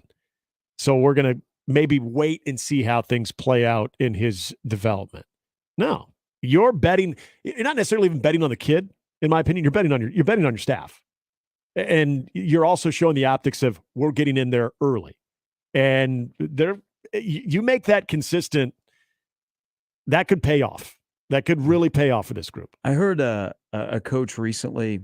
He's got a young assistant who is kind of new in the business, and they were talking about recruiting, and he said, and he was describing a prospect that he had seen, and there was a couple of things that he didn't like about him, and he said, I'm not so. And the head coach said, man, if you don't learn how to project in this business, you're never going to be a good recruiter. And I'm thinking about that a lot, seeing an offer like that. And some of the other guys that are coming under the umbrella of the class of 23, if you are not a good projector, you will not survive in this business. So it's projecting and then trusting your eyes that you'll be able to get them to where you are projecting. And the offer is a smart, like teams that are in early, that's a smart staff that can project on where somebody who is still relatively new in the amount of high level, in this state, Class A football you played, but you can see that they're going to be a really good football player. But that offer really surprised me last night when I saw that. That's a good offer. Good offer for him. And I don't want to say that this was the work of the talent evaluation of Evan Cooper, but what did Ed Foley talk about when he was talking about some of those younger coaches? That he's never met somebody, and Ed Foley he's well-versed in college football and his stops. He's never seen a better talent evaluator than Evan Cooper. And I think they feel like they've got guys on staff, kind of to what you're saying right there, with being able to project, not just being able to, hey, this guy is good, we need to get him because he can help us now, but also this guy is something. He continues to develop, he's going to be something. So there's that projection too. I think when Ed Foley was talking about Evan Cooper, I think that also was a part of what he was discussing when it came to the talent evaluation of guys like Evan Cooper and other guys they have on the staff. That's Nick. Jimmy is here as well. Scott Shanley's going to join us at the top of the hour. Brandon Vogel as well on late signing day. Gosh, the day got ruined. Not because Nebraska's already done, but it got ruined by December. We used to take this day off. Do you think Matt Rule somehow said to DeAndre Barnes, I'd love to talk about you during the presser. So if you want to make this decision, if you know it's going to be us, just do it before 2 o'clock. I mean, I'm sure the kid probably still has like a ceremony. Unfortunately, the weather in a lot of places of the country, especially the guys in Texas, they're not doing anything until tomorrow, like publicly. But maybe it was like, hey, I'm having a press conference at 2. I would love to talk about you. No problem, Coach. Can I still have my deal tonight? Oh, yeah. Celebrate it. Yeah. You know what? Pull out a hat, whatever. But just make sure you sign that piece of paper, and I'll talk about you too. Yeah, I can pump you up. We're back with more of Mornings with Sharp and Handley after this. Hey, Woodhouse Buick is the place for you today. You're looking for a vehicle that not only keeps you on the roads, but keeps you warm this winter season. You can find it at Buick GMC. Shop there first. Experience the difference. They got a large indoor showroom at 119th and I that you can shop during cold weather. All the new and pre-owned inventory under one roof. Now, you can also do it online at WoodhouseBuickGMC.com. Sales team member right there to answer all of your questions online. And also tell you about a great offer right now. The 23 GMC Sierra 1500 light-duty pickup. They got 8 different models. They got Super Cruise, GMC Pro Safety. They got a lot of features. And they've also got a great deal right now. 2.9% APR on GMC Sierra 1500 models Well-qualified buyers plus no monthly payments for 90 days when you finance through GM Financial. You can't beat it. Shop Woodhouse GMC first, 119th and I, or online at WoodhouseBuickGMC.com. GMC, we are professional grade. Mornings with Sharp and Handley on 1620 The Zone and 1620thezone.com. Big names, big games.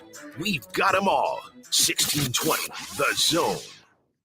When people have a craving to explore new and traditional Asian cuisines, they head to P.F. Chang's, where scratch-made dishes come from the 2,000-year-old tradition of wok cooking. P.F. Chang's wanted to explore new possibilities for their website. They turned to AmericanEagle.com. AmericanEagle.com re-architected P.F. Chang's website, integrating multiple third-party systems to create a unified digital experience. The results? Improved page speed and performance, personalized content based on users' location, intuitive online ordering, an increase in organic search visibility, and a 40% increase in new users. For scratch-made Asian cuisine, visit your local P.F. Chang's or go to pfchangs.com for website design, development, digital marketing, and hosting that produce efficiency, revenue, and results. Visit AmericanEagle.com. P.F. Chang's and AmericanEagle.com. Another example of the best businesses in the world, turning to the best in the business for websites. Go to AmericanEagle.com or call 877-WEB-NOW1. That's 877-WEB-NOW1.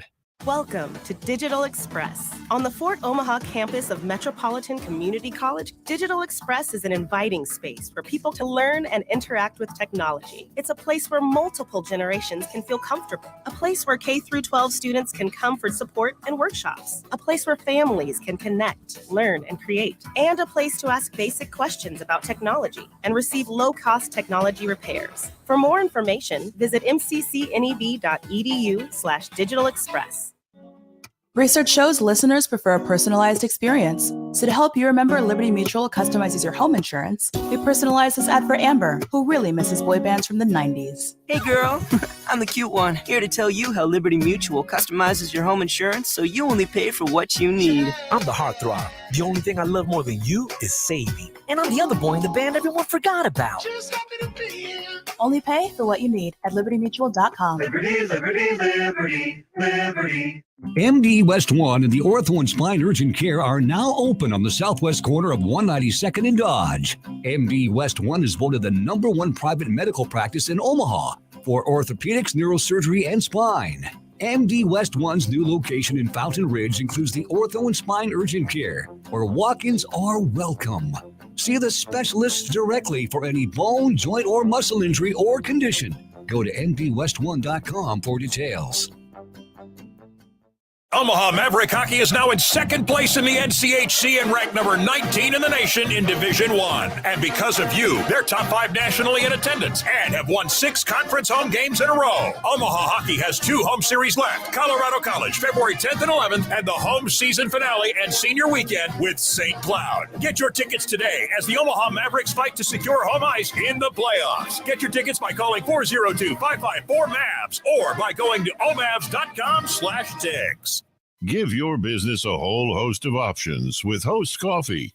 The most impressive selection of office coffee, water options, healthy food options, and vending technologies. Host Coffee, serving you since '72. Be a part of the Host Coffee team today. If you'd like to work for a trusted and loyal family-owned company that understands the needs of working families, Host Coffee has your opportunity. Apply at hostcoffee.net.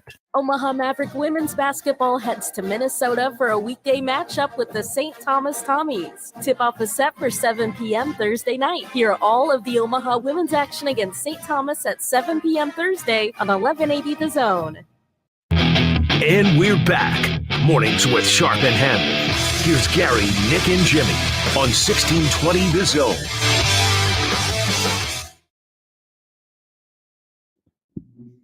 Alluded to this yesterday.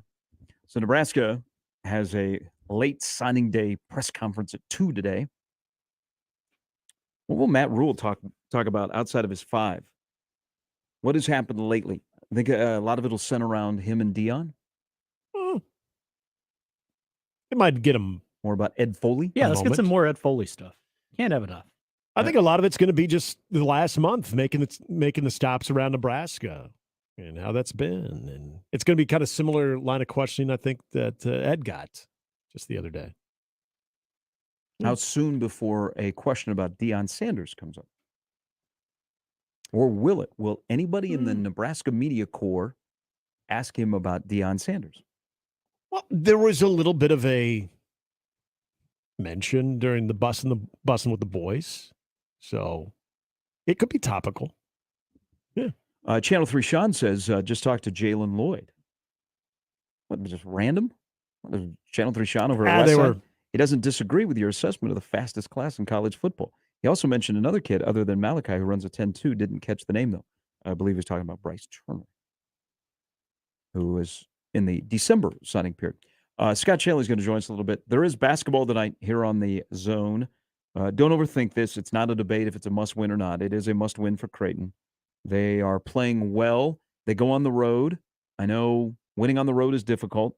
Georgetown has played a little bit better of late, and Primo Spears will be a guy to watch, how much volume he gets up in this game. Georgetown, there's a lot to like about their roster, but this is what happens when Georgetown faces teams that have kind of a similar roster. The game starts, and you have to make changes during the game. One team will have Greg McDermott today. One team will have Patrick Ewing in game. Mm-hmm. Now, I'm not going to go as far as Texter Bernie said. Ewing versus McDermott in a game is a mismatch. Ewing versus a folding chair in a game is a mismatch. The chair won't do anything to mess up their team. Fair. I've seen Creighton as a 13-point favorite Shout on out the folding road chair. in the East. Yeah, that's a bit harsh. Is it kind of crazy though that we would agree with the assessment of a lot of coaches in the Big East versus Patrick Ewing when it does come to adjustments, that there is a heavy advantage for the other coach? And in this conference, there's some really good in-game coaches. Yeah. But in this conference, you get exposed if you are not good in-game. Now, the Big East has a really good collection of coaches. I mean, they have a solid core of coaches, but in this league, it's and you have to recruit really well. You have to be able to convince a Tristan Flowers that Creighton is the place for him as a 5-star, maybe a one-and-done kid. Don't care. Creighton is the place for me. You shouldn't go to UConn, Providence, Xavier, or St. John's. And I'm not saying those were his finalists as well. Yeah. But everybody is recruiting at a high level. It's the in-game coaches in the Big East that shine. And this is one of those things where I think Patrick Ewing probably could assemble a fairly good roster. Now, he has trouble retaining guys on the roster. It's just when the game starts, unless you are just shooting lights out and the other team has said, 1, 2, 3 Cancun, you don't have a shot if you're Georgetown. My favorite playoff cheer.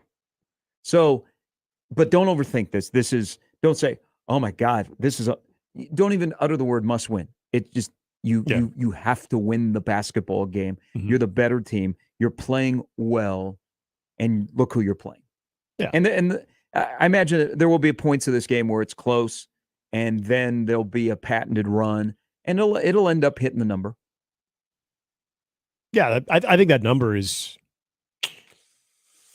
take it if you will, but it's close. The reason I would say for Creighton, kind of adding to what you just said there, is we spent so much time seeing this team get through that really brutal stretch, and now what we saw on Saturday, this team's being talked about again. Ask Danny Kendi, and you ask other people, like, watch this team. Legitimate reason to believe that this team can win the regular season. Yeah, based on the way that they're playing, based on what's around them. There's still some challenges, obviously, but this is where the schedule becomes advantageous. But you also don't want to look back on this stretch of the schedule and say, oh, God, how did we lose that one? How did we lose that one? Because then you're, again, wondering, is this team sort of past that? I like to think that they are. And so not just from a seeding standpoint and trying to win, your goals that are still in front of you, but again, just where is this team projecting as it gets closer to March? This is a huge opportunity to keep that momentum going, and they have to. Providence Xavier tonight, and Xavier is going to be without Fremantle for a month. For a team that doesn't play a lot of guys, that's a major loss. He's had a lot on Sule Boom now. He's had a really, really good season. So that'll be. Yeah. I wonder what that. I didn't check the line how much of an impact that had, but that's a loss for Xavier. They're going to have to hang and keep their head above water and maybe get him back for the Big East. But I hate any foot injuries this time of the year. All right, Scott Shanley from Dallas, where I imagine he's been locked in for a couple of days with a major ice storm down there. Shut down. He'll join us next. Brandon Vogel as well on Mornings with Sharp and Handley on 1620 The Zone. Mornings with Sharp and Handley returns in minutes on 1620 The Zone. Live from the Host Coffee Studio, this is 1620 The Zone. 1620 The Zone. Traffic. From the time-saving traffic center, we're getting reports of an accident westbound along I-80 at 60th Street, so please be cautious if you are in that area. Along Industrial Road, be prepared for some significant delays from 149th to 138th, and on Highway 370, be prepared for a minor slowdown from 84th Street to Gold Coast Road. As always, remember to stay safe and wear your seatbelts. I'm Chris Scott. This time-saving traffic was brought to you by Lauritsen Gardens. The latest exhibit at Lauritsen Gardens is making a big splash. Don't miss the fantastic sculptures of Washed Ashore, Art to Save the Seas, on display through May 14th. To plan your family's art adventure, visit lauritsenGardens.org. You're going to feel a puff of air. Jong's Optometry has set their sights on staffing up. Try the next line. Hey, Kim, can you tell our 2 o'clock we're running 15 behind? Sorry, we're a bit backed up today. He needs an optometric technician to keep an eye on it all. Where are the dilation drops? Indeed can help him hire great people fast. I need Indeed. Indeed you do. You can schedule and conduct virtual interviews all from your employer dashboard. Visit Indeed.com/credit and get $75 towards your first sponsored job. Terms and conditions apply.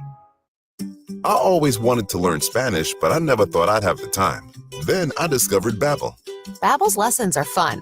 They only take like 10 or 15 minutes, and in 3 weeks, presto, you're starting to speak another language. Like magic. I love that Babbel's lessons aren't just robots talking. They're voiced by native speakers, so you get the pronunciation just right. And they're designed by real language teachers, so you learn how to have real-world conversations, things you'll actually use. It's incredible. After using Babbel, I'm ready to start having real conversations in French. There's all kinds of ways to learn. Use Babbel's podcasts or games or videos. You can even join live classes with a language teacher. If you want to learn a language, there's no faster, easier, better way than Babbel. Babbel. Babbel. Babbel. Évidemment. Go to Babbel.com to try for free. That's Babbel.com. Babbel.com. Give your business a whole host of options with Host Coffee. The most impressive selection of office coffee, water options, healthy food options, and vending technologies. Host Coffee, serving you since 72. Be a part of the Host Coffee team today. If you'd like to work for a trusted and loyal family-owned company that understands the needs of working families, Host Coffee has your opportunity. Apply at hostcoffee.net. In a house in Omaha, people gather in the kitchen. They don't talk about school and work. They talk about doctors and surgeries. They're the families of Ronald McDonald House Charities in Omaha. And the kitchen is where they come together to share the struggles their children are facing. For these families, it's the little things like a home-cooked meal, even while far from home, that make the biggest difference. Volunteer to prepare a meal by visiting rmhcomaha.org. News Talk 1290 Coil is your new home for Omaha Maverick hockey all season long. Don't miss a single puck drop, power play, barn burner, or any of the action this season. Your home for Maverick hockey, home and away, is News Talk 1290 Coil. Tickets for less. Best seats, best prices, no per-ticket fees. Ticketsforless.com. KOZN Bellevue, Omaha, Council Bluffs. This is 1620 The Zone. And we're back. Mornings with Sharp and Handley. Here's Gary, Nick, and Jimmy on 1620 The Zone. All right, Super Bowl 57 is a week from Sunday in Arizona. The Eagles and the Chiefs. So Jalen Hurts went to Syracuse, Virginia on Monday night. Travis Kelce was at the KU State game yesterday. So now they'll be back in the facility. They'll start their prep for the Super Bowl as we welcome in our NFL guy and Super Bowl champion, Scott Shanley. How is the Metroplex? Because as we bring you on, why I'm watching national news and they're showing your entire city is just caked in ice. Yeah, it's a winter wonderland here right now. The kids are loving it. They get, it seems like every year we get one of these ice storms and a little bit of snow. So they're getting to enjoy a Midwestern kid's dream that's missing school for a couple of days. No pipes burst or anything? Everything good? Yeah, everything's good. That is the one thing that people down here find out is this: you got to trickle water at night. That's one thing you don't learn in the South. That's a foreign concept to most down here. So how do you explain to your kids? When I was growing up in St. Ed in Nebraska, I mean, this was just commonplace. We had all kinds of snow. I mean, your kids probably like, oh yeah, right, Dad. Yeah, they don't know what it's like to like do this for months out of the year. They've all grown up in the South. They've lived in the South, New Orleans for 7 years, and then obviously Dallas before New Orleans, and then Dallas after New Orleans. So they're not used to stay inside because it's cold out, these types of things. But it's the driving. Now they have a teenage son, and he was just going on and on the other day about when he got out of school and he had ice on his windshield. It was the worst thing ever. Just to sit in his car and let the ice defrost. I'm like, oh, you need a windshield scraper. Like, you don't even have one of those. So there's a lot of different things growing up in the South that kids face. Hey, let's start with Cincinnati, Kansas City, because you know what the discussion has been. You have played the game at a very high level. In terms of officiating, which we've talked about a lot when you join us every Wednesday, what were your thoughts on some of the calls in that game? And then another part, being a defensive guy, on holding that you could call, it seems like, on every play. Yeah, that's just the thing. I think, you go over plays, and listen, my team, root for the Saints. We've seen anybody watch the NFC Championship game with the Rams and the no call pass interference, probably kept the Saints from going to the Super Bowl and possibly winning another one. So these calls, I always laugh when people say refs don't determine the outcome of games. Well, maybe in Pee Wee football or high school football or even college football, where the talent usually can overcome those calls. But in professional sports, especially in the NFL, every call matters. It really does, because these games come down to 5 or 6 plays because they're so evenly matched. And that's why I've always said, as a league, what are you doing to show fans that you are trying to get this right? And I think that's the frustrating part, is every year there's never a feeling as a fan that, okay, they're trying to fix this. They're trying to make it better. They're trying to, especially now with gambling part of the equation, you have to show fans that you're trying to improve the game when it comes to officiating. And these championship games, the AFC and the NFC championship games, were the epitome, the opposite of that. The epitome of the opposite of that. I mean, you watch these games, and like you said, you can call holding on every play. You can probably call pass interference every play if you wanted to, because there's a little bit of contact. There's contact beyond 5 yards. It's just a matter of, does the official want to throw it? And to me, if the play determines the outcome of the play, it really bothers me when a quarterback doesn't even look to the left side of the field, and he is going to throw the ball to the right side of the field, and he ends up throwing the ball to the right side of the field. But the official on the other side of the field wants to call defensive holding at 5 or 6 yards or 5.5 yards, and had no effect on the game. I think that's where they need to get smarter. The officiating needs to become smarter in terms of that. And then with the big calls of the game, there needs to be a sky judge. We can all watch it on TV. I've said this for years. There's no reason why these games need to be delayed. Let a sky judge, let an official up there call down immediately. Tell the official, here's what happened. Here's the right call. Let's keep on moving and get the calls right. Well, and Scott, one of the other topics was these crews, sort of becoming sort of the, I guess, if it sounds weird to say, but like the all-star crews, where you do have guys that have not worked together in the postseason because they were working with their own crew consistently throughout the year. And again, going back to your playing days and playing in the postseason and understanding what that was like, as a defensive player, knowing what you could and couldn't maybe get away with, or how a certain official or crew would call certain games, how much more challenging was that when you had sort of a combination of a bunch of different members of a crew? No, that definitely makes it more difficult. Because like you said, when you're piecing together crews and guys who aren't really familiar with each other, and how they each official has a personality. They have a DNA of how they officiate the games. I can remember every week we went into a game, we would put up who is the head guy, who's the head official, who is a part of his crew, what they like to call, what they lead the league in, what they don't lead the league in, and you kind of, as a player, get an understanding of the DNA of that crew. And during the playoffs, it's hard for those guys to work together. It's like, taking a Pro Bowl team and you put them in the Pro Bowl and you expect them to be high efficient on offense and defense and know all the calls and know all the checks and know all the audibles. It just doesn't work that way. So I would much rather them say, this crew did great during the season. The head official, your crew did outstanding. You didn't miss a lot of calls. The games you ran, they were efficient and ran well, and let the entire crew go do the playoff games. Scott Chandler joining us on Mornings with Sharp and Handley. Why was Chris Jones so unblockable on Sunday night? Yeah, you can say it's because the Cincinnati Bengals had some backup linemen, and they did, and that probably led to some of his dominance. But Chris Jones is one of the best defensive players in the NFL. He is, when people talk about Aaron Donald, it's Chris Jones. And when Aaron Donald is done and Chris Jones is still playing, it's going to be Chris Jones. He's a dominant force on the defensive line. His combination of size and explosiveness, quickness, guys that big aren't supposed to be that athletic. And he gives really good starting offensive lineman trouble. And when you're going against some backups and now you can move him, I think Steve Spagnuolo did an outstanding job of moving him along the defensive line and getting the matchups they wanted. And he had a huge effect on the outcome of that game. Kind of flipping it over to the NFC Championship game too. Look, it has seemed like a theme where we've maybe not overlooked Philadelphia, but you're kind of waiting to get some type of validation on the record. And it's just really that team. When you see what happens with San Francisco and Purdy going out and having to come back in, now we found out that he has a torn UCL, which is just amazing that he even came back in.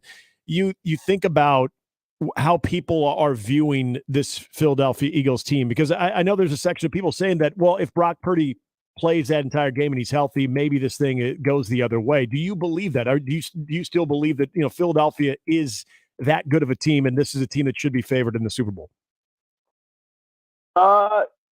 Two parts there. I don't believe Philadelphia should be favored in the Super Bowl. I think they're an outstanding team. I think they're favored in the Super Bowl because Patrick Mahomes is playing on one leg, and they have some injury concerns at the wide receiver position, and Jerry Sneed going out at the quarterback position. I think those injuries are why the Eagles are favored. Now, going back, I think Philadelphia is a really good team, and I think Brock Purdy getting hurt made it a foregone conclusion that the Eagles were going to win the game. But I think even if Brock Purdy played, I think the Eagles win that game by 7 or 10 points. I really, just watching them play, I think they were a much better team. And the home field advantage, seeing that defensive line get off the ball at home, because it's worth a lot to play at home. And I think the 49ers would have really struggled to throw the ball, even with Purdy healthy. It's just a shame. It really is that a team that good, 49ers, have played such good football. You get into an NFC Championship game, you get a couple injuries, and after that, the game's over. And that's the nature of only being able to dress 46 guys on Sundays. You just don't have a ton of backups to throw in there. I know I ask you this, it seems like every year, but we have new listeners that want to understand what happens now because you went through it en route to the Super Bowl. When the Chiefs and the Eagles go back to work today, what's this week like when you're still at your home site? How important is it to get things done this week on and off the field? Yeah, this week, and I kind of, when the whole incident happened with Damar Hamlin and the NFL was talking about pushing the season back and getting rid of this bye week and just rolling into the Super Bowl, I thought, listen, the circumstances may dictate that, but it would be extremely hard not to have 2 weeks before a Super Bowl. And to your point, this week is used as, it's a mini bye week, really, because you're going to probably practice every other day, or maybe you'll practice 3 days this week, and there'll be lighter practices, not heavy on the body. But this is really the week where the coaches say, you guys need to get everything done. All the logistics, all the family travel, all the Super Bowl tickets, everything that people are going to hound you about next week needs to be done this week. Because when we get to Miami, when we land in Miami on Monday and we go to practice and we're doing a normal practice week, it needs to feel like you're back at home in New Orleans. Don't let anything distract you this week. The week of distraction is now. Get it done during this bye week, so to speak, and get that all handled. So that's what those guys are going through right now. Scott, the big news yesterday involved your former coach, and that is Sean Payton heading to the Denver Broncos. A little compensation, nice compensation there for the Saints in return when it comes to some draft capital. But just your thoughts when I know that it was kind of trending that way. It seemed like he was the hot candidate to just trying to get the right type of trade package worked out. But your thoughts on Sean Payton now, the guy in Denver? Yeah, I think it's, I saw I saw Saints fans didn't think they got enough, and I kind of agree with them. I wish they would have got a little bit more, but they got some compensation. Now they can package these picks and move up in the draft because this trade for Sean Payton will be determined by, did the Saints get a franchise quarterback out of it? And that's just how it's always going to be judged. That's where Saints fans feel they didn't get enough.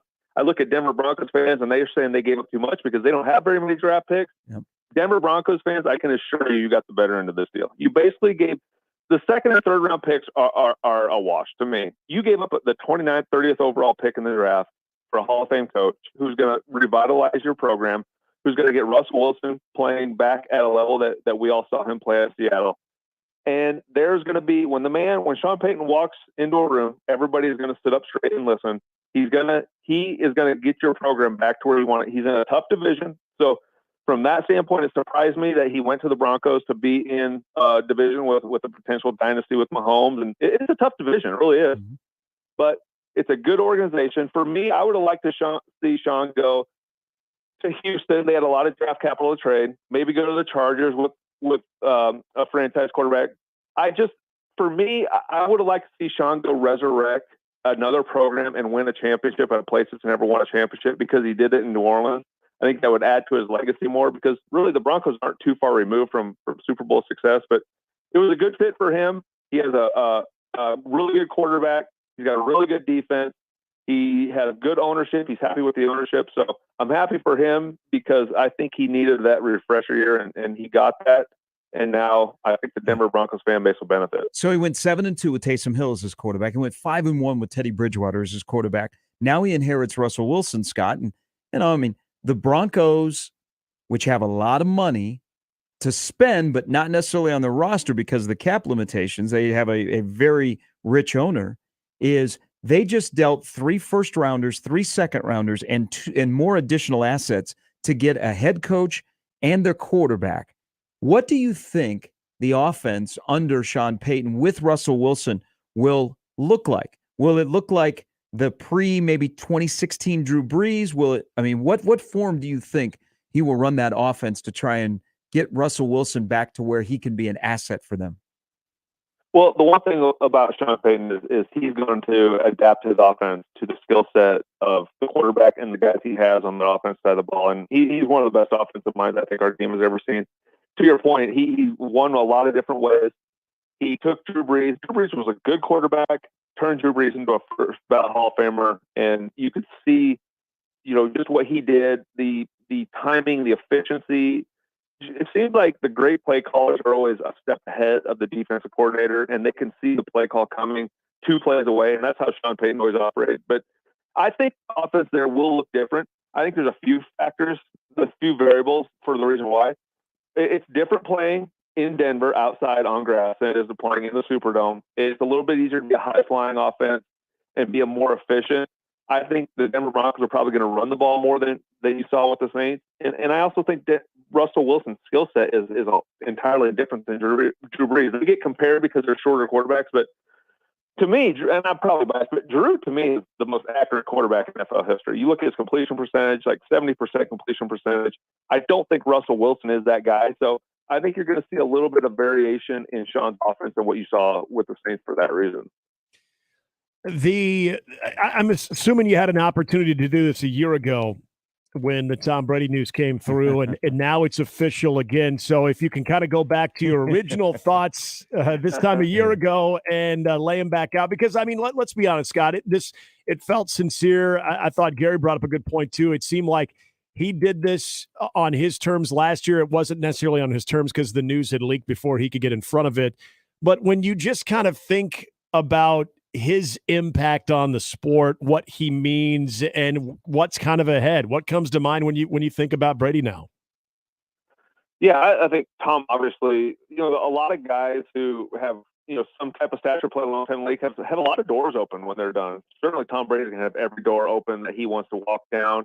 And, the first thing he's going to go do is go to the booth and comment about games and talk about games. And for some players, they love it. Some players, they don't. And we'll find out, within a year or two if Tom Brady loves doing that and if he's going to make a career out of it. But when you look at it's hard to put into words what he did. And even at 40 years old when he struggled in New England at the end, and everybody said, just go home, take your ball and go home, it's over. And then he went to Tampa Bay and won a Super Bowl, and it was just, I almost felt like I wish Tom Brady would have retired last year, because this year it felt like he wasn't having fun playing football. It felt like he wasn't happy. You just watched him in the games, and there wasn't a whole lot of interaction with his teammates. There weren't a whole lot of smiles. The post-game press conferences were just always really down. And even his retirement speech this year was short and sweet, and I think he did it right. But there was just a lot of sadness in it. And I don't know if the sadness was that I'm leaving the game, or if just his life hasn't been what he wanted it to be over the past year. And there's a lot of things that go into that.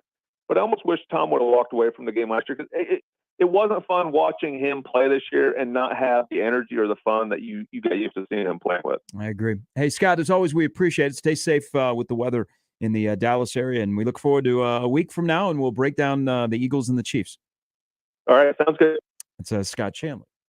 They're iced in down in Dallas as we watch these cars, because we've kind of all been there, just sliding down a hill. Yeah. And you happen to be that car that is at the bottom of the hill.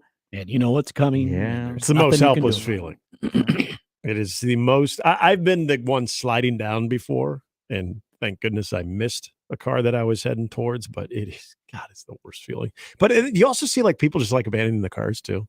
Mm-hmm. I've never been in a situation where I'm like, I'm just going to leave it. I'll get it when it's convenient. I mean, just like cars stacked on highways and interstates, and people just abandon them. Back home, school, and We'll figure it out everything's later. canceled, and city's shut down. It's like 30 degrees. It's supposed to be in the 70s by this weekend, and that's always the reminder that everything's going to be all right. And the guys from Texas that have signed with Nebraska, they're not having their deals until Thursday. Yeah. Oh, Thursday. Okay. Yeah. So weird yesterday with the Denver and Houston announcements, because they happened within about 5 minutes of each other. But Parker Gabriel, I saw he reported that they made D'Amico Ryans, like they were after him up until yesterday, and even during yesterday, and he turned them down, and then they immediately called Sean Payton. D'Amico Ryans is a home run for the Houston Texans. Yeah. He is well-liked. He is a really good coach. Look at his last 2 years under Kyle Shanahan, who is developing a nice little coaching tree. Yep. What he was able to do with that defense. And now he is put in a position in an organization that has gotten sideways when Houston was on the come and they were going to be one of the top teams in the AFC. And then they gave Bill Bryan the keys to everything. And DeAndre Hopkins was traded away, and they blow the lead against Kansas City, and they've never been the same, and they don't have Deshaun Watson as their quarterback. Green Bay Packer, DeAndre Hopkins. So slide that right. They made and hey, Sean Payton's a Hall of Fame coach. Houston got the better coach. They're pumped down there. A lot of the media people I know down there, pumped. I know. Now, Denver's got a great defense, and I think Sean Payton can work with Russell Wilson. And as a person that cheers for a team in that division, I've kind of enjoyed my streak of 7 years of just crushing the Broncos. Because a team finally made a change with the coaching position, not just going and get players to try and stop Kansas City. But I love the Houston pickup.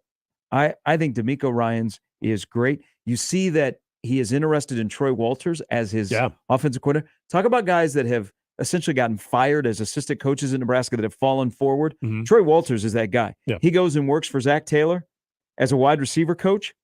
And you see he gets to go to the Super Bowl and people love him and who he gets to work with. And now he might fall up more to an offensive coordinator job in the NFL. No, I love the Houston pick. Now I'm going to throw something out there. This is just me now thinking wildly. And D'Amico Ryans may just want to be an NFL guy. Okay. His majority of his career is, you know him as an NFL guy. What if we're 3, 4, 5 years down the road when Nick Saban finally says goodbye? Everybody's speculating Dabo Swinney, Kirby Smart. Give me another name that could replace Nick Saban. What if D'Amico Ryans, who played at Alabama, would be a candidate in about 4 or 5 years if he has a nice solid run, not spectacular Yeah. because then you'd want to stay probably, but a nice little solid run in the NFL with the Texans. Take him to the playoffs, respected, liked. I think that's fair. But You definitely call him, make you tell you no. Yeah. I mean, he's put that on your radar for a few years down the road. If a guy who is 38 years old in the NFL has some success, not overwhelming, right, but has some good success, you don't think if you're sitting at Alabama and you're trying to replace Nick Saban, you're thinking, man, here's a dude that we would love to have. It's part of the culture, tough-minded defensive guy. Now, he didn't play for Saban, so, I mean, it's been a while since he's been at Alabama.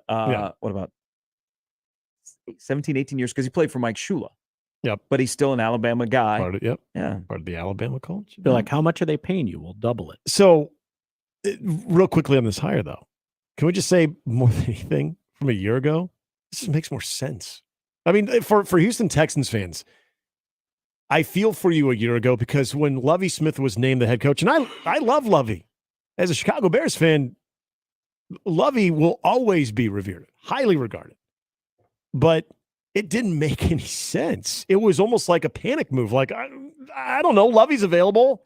We'll just figure this out. Well, the Lovie Smith hire felt like they were buying themselves more time, that they just didn't know what to do. So here's a guy. It's kind of like bringing in the substitute teacher for an extended stay, okay? Because we got to figure out what we're going to do because the main teacher is on extended leave. We don't know what we're going to do, so we got to figure this out. This just makes more sense. This is a hire that, to me, what this organization needs, starting with the head coach, needs something that just is more normal when it comes to football operations. This is one of those moves, as opposed to last year. He's a star. Yeah. He's a star. And, will it translate because of some dysfunction? I don't know, but they're going to be a better football team on the field in Houston. I love that pickup. And you know what? It makes sense because he played for the Texans. He is extremely well liked when he was playing with the Texans, or when he even played, I think, he was in Philadelphia, 3 or 4 years? But his only two stops in the NFL before he went and started working for the Niners in 2017 is extremely well liked. When he was playing, when he was coaching, and he waited his turn because he was inside linebacker coach. And then, when one guy goes to take the Jets head coaching job, he gets elevated, and look what he's done as defensive coordinator in a couple of years under Kyle Shanahan. I love that hire. I think that hire is better than the Sean Payton hire. Of the two Texas teams, the Texans might have the better head coach, even though he has not coached a game yet. That's how much I think his stock is. And if they do it right, they have an opportunity because they have a lot of availability to improve that roster pretty quickly. But on field, defensively, they will hit you. There'll be a bunch of hit stickers on that team. All right, Brandon Vogel is going to join us before the hour is over. Don't forget tonight, John is in D.C. for Creighton and Georgetown basketball. Pretty healthy line, 13.5. Yeah. That was on the road. Illinois was 13.5, 14.5 point favorite, and still covered last night. Amazing. I really thought I felt confident they were going to cover last night going into the game. Watching the first 30 minutes of that game, almost 30 minutes, I'm like, it's going to maybe a 5-point, 6-point victory one way or the other. Oh, hey, Nebraska I happened. was more. I thought Nebraska when they were up by 2 and there was a timeout taken. In case they hit the 3. I thought Illinois is FOFA. They're going to get beat. And then Nebraska just ran aground in the second half with their offense. Yeah. The familiar happened. Yes, it did. All right, Brandon Vogel going to join us here shortly. I do want to mention a good friend of both Nick and myself, and a friend to all of you that have listened to 1620 for a long time, Mike Schaefer. Lost his father on Monday. Jim Schaefer, who was, I can tell you, knowing him, he was a heck of a character. If you've ever followed when Mike has gone home with his family for Schaefer Christmas, he'll tweet about it. His dad is front and center. Yeah. His dad was one of the most unique characters that I've ever met. Loved his son, loved his family, great family. Had a wonderful time when Mike and Shelby got married a couple of years ago. And for everybody back in Columbus that got to know the Schaefers. That's a major loss for that community. And of course, a major loss for Mike losing one of his best friends as his father, Jim, passed away. And we shared a conversation yesterday. I know you've reached out to him, and I know a lot of people have as well, as he put it out on social media. So our thoughts and prayers go out to Mike and Shelby and the rest of the Schaefer family. Jim Schaefer was one of a kind. I have to tell a quick story that'll bring a smile to people's faces. So every year I go to an SEC game. I try and go to a different SEC game a year. And so this is probably 5-6 years ago. I convinced Schaefer that we should go to Athens for the Georgia LSU game. And he was like, okay. So I, had a different interest in the Atlanta area. And I said, hey, meet me there. So he brought his dad. Mm-hmm. So his dad hadn't experienced anything like that. His dad hasn't experienced Georgia co-eds on a football Saturday. His dad was in rare form. First of all, it was an incredible game. It was like 44-41. It was the CBS game. It was and the atmosphere was unbelievable at Sanford Stadium. And then we went out afterwards, and we went to downtown Athens, and we went to the varsity location that is in Athens. If you've been to the one in Atlanta, you know what I'm talking about. Had a ball. Met more Georgia co-eds than probably I would have ever if I would have gone to Georgia. But Jim Schaefer was one of a kind. Yeah. And again, our thoughts and prayers with the Schaefer family. So we didn't have Mike on Friday. I don't think he'll be with us this Friday. But just know that our thoughts and prayers are with Mike and his family. And his dad was one of a kind, and he will definitely be missed. Well said. Mornings on 1620 The Zone is brought to you by MD West One Orthopedics, Neurosurgery, and Spine. Previously on Unsportsmanlike Conduct. Resetting a culture. That is a part of rebuilding the culture. It's all the same. I think the use of the word reset is a softer word than a rebuild. And yes, there are a lot of players coming back, but they've also turned over a lot in that room. 101 to 85, that means you're losing 16 players. The majority of those, and I think we can all say this, the majority are going to be previous guys, not new guys. Right. Unsportsmanlike Conduct with John Bishop and Josh Peterson. Weekdays 2 to 6 on 1620 The Zone. Your Omaha area forecast from the Godfather's Pizza Weather Center and KETV Newswatch 7 on 1620 The Zone. Sunny and more mild Wednesday after another cold start. Southwest wind will be breezy at times, gusting 15 to 20 miles per hour. Highs around 38. I'm meteorologist Sean Everson from KETV Newswatch 7.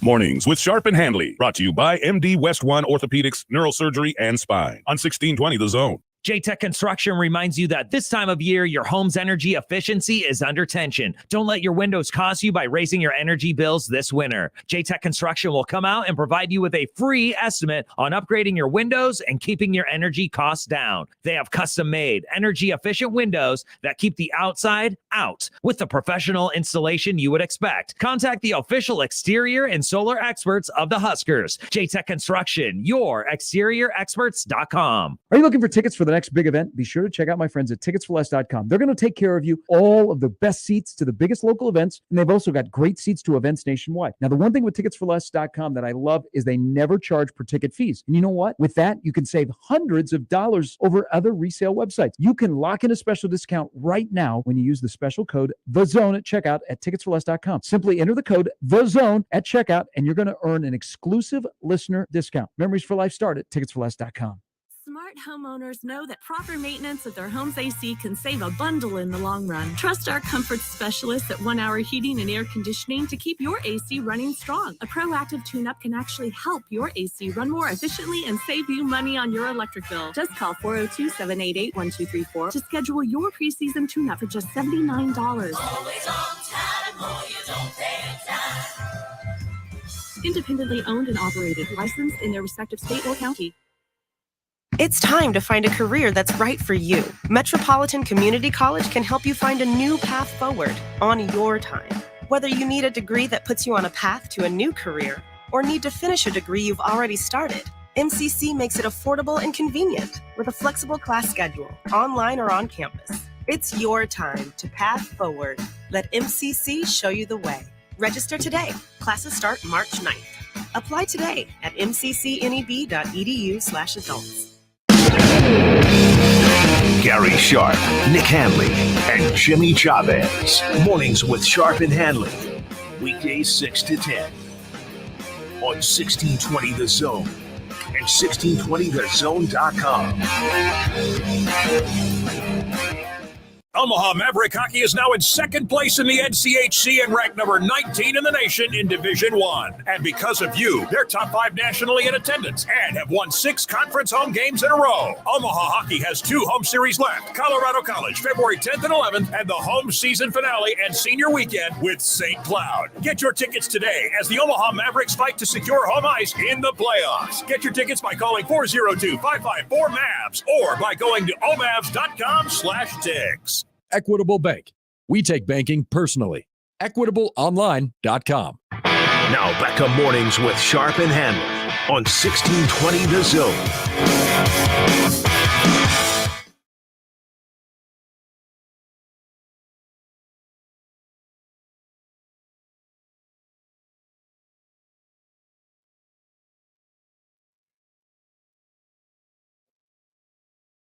All right, Brandon Vogel from Hail Varsity coming up in the next segment.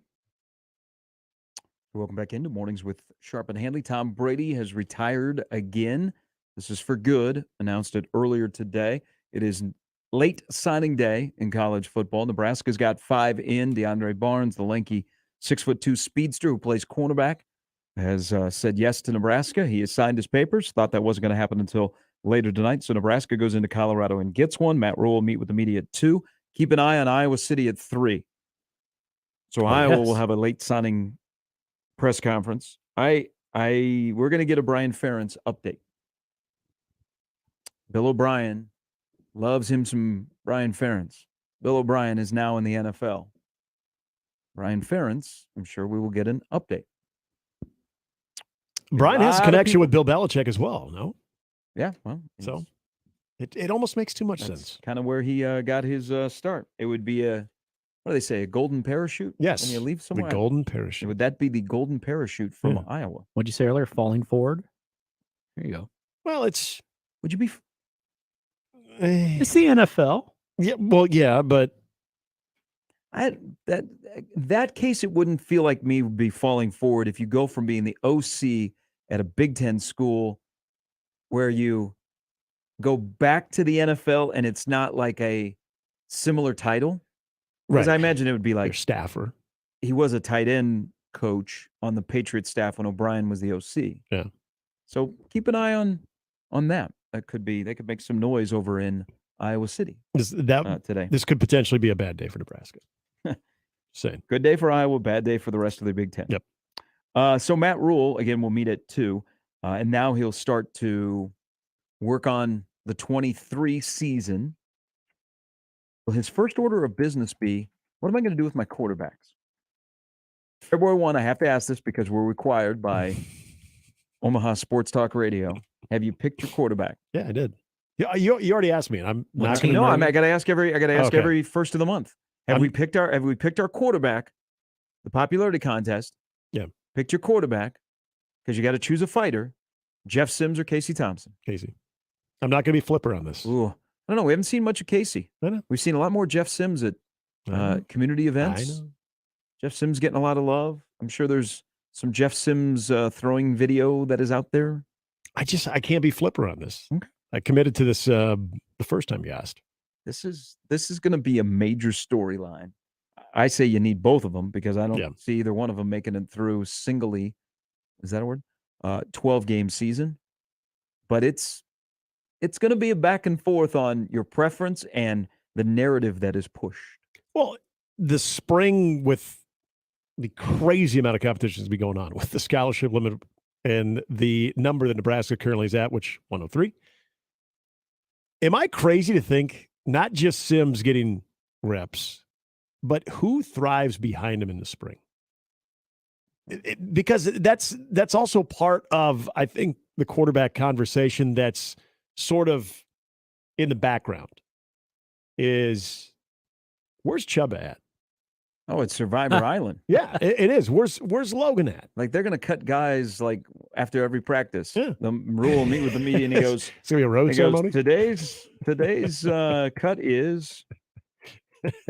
There's gonna be a red tag in people's lockers after practice. Hey, it'll make having some fun with you. It'll make spring football more intense. Yep. And more interesting around Absolutely here than it's been in a long time. Not just a first-year coach and you got a quarterback derby going on, but you've added 39 high school, junior college, and portal guys. 39. And now you have 103 scholarships committed. Buckle up. Yeah. But choose your fighter on what quarterback it's going to be, because I wonder when players will start choosing their fighter. That's a great question. As they go into week 3 of winter conditioning. That's more important than you, myself, or Jimmy, or anyone else choosing their fighter. It's that locker room. And will Jeff Sims be everybody's popular pick? Because you will probably get more Jeff Sims than Casey Thompson. Mm-hmm. I think Casey's just kind of hanging in the weeds.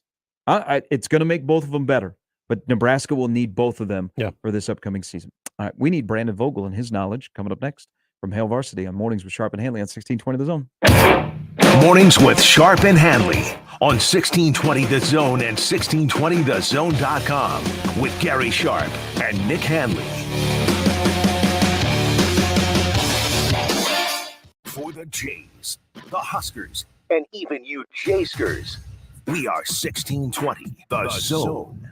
The brand new Dollar General Distribution Center in Blair is now hiring. Starting wage is up to $22 per hour with benefits including medical, dental, vision, 401k, and a $2,000 sign-on bonus. Apply today by texting DG Warehouse to 25000 or online at dollargeneral.com/careers. Again, apply today by texting DG Warehouse to 25000 or online at dollargeneral.com/careers. Dollar General can't wait to have you become a team member at their brand new distribution center.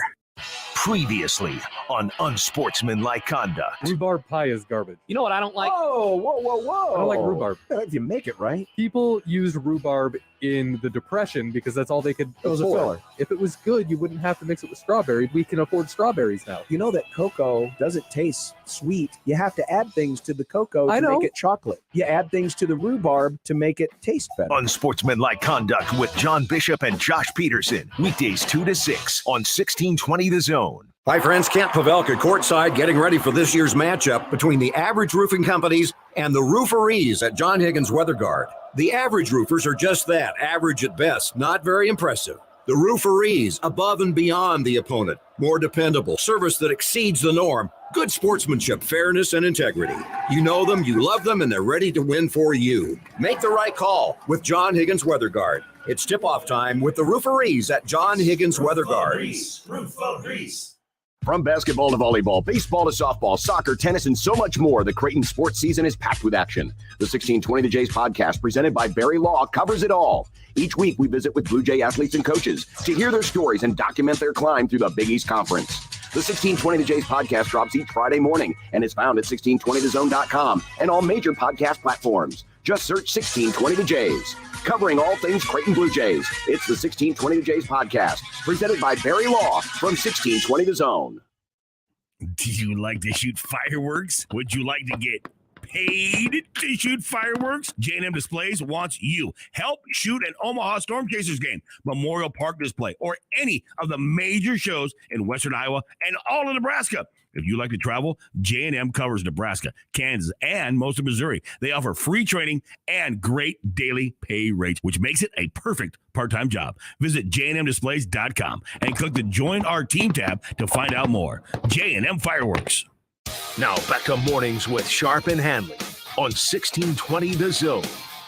All right, before we bring in Brandon Vogel, this has just been dropped by CBS Sports. Matt Rule, who happens to be Nebraska's head coach. Hey. You're wondering, what will the media ask Matt Rule today? Well, you ask him, are you suing the Carolina Panthers? And the answer is yes. So Matt Rule has filed an arbitration suit against the Carolina Panthers.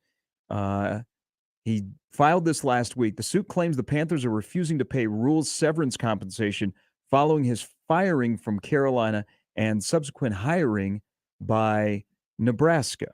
According to a source, the Panthers will argue that Rule's Nebraska contract violates the league's anti-tampering policy. Section 3, Article D, Nick, of the policy under contract with a new club reasonable reads.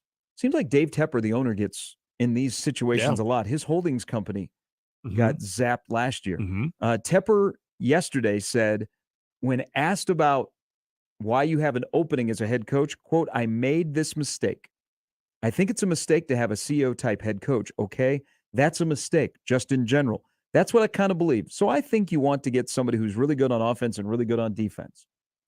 Dave Tepper and Matt Rule will not be dining together out on the beach in North Carolina. No. All right, let's welcome in Brandon Vogel from Hail Varsity, the magazine, hailvarsity.com. Good morning. Hate to bring you in on that. I know that just dropped, so I won't ask you for an opinion on that. But 2 months in for Matt Rule, and he has 2 signing day press conferences. Outside of the 5 that are signing today, what would you like to ask him? I'm pretty interested.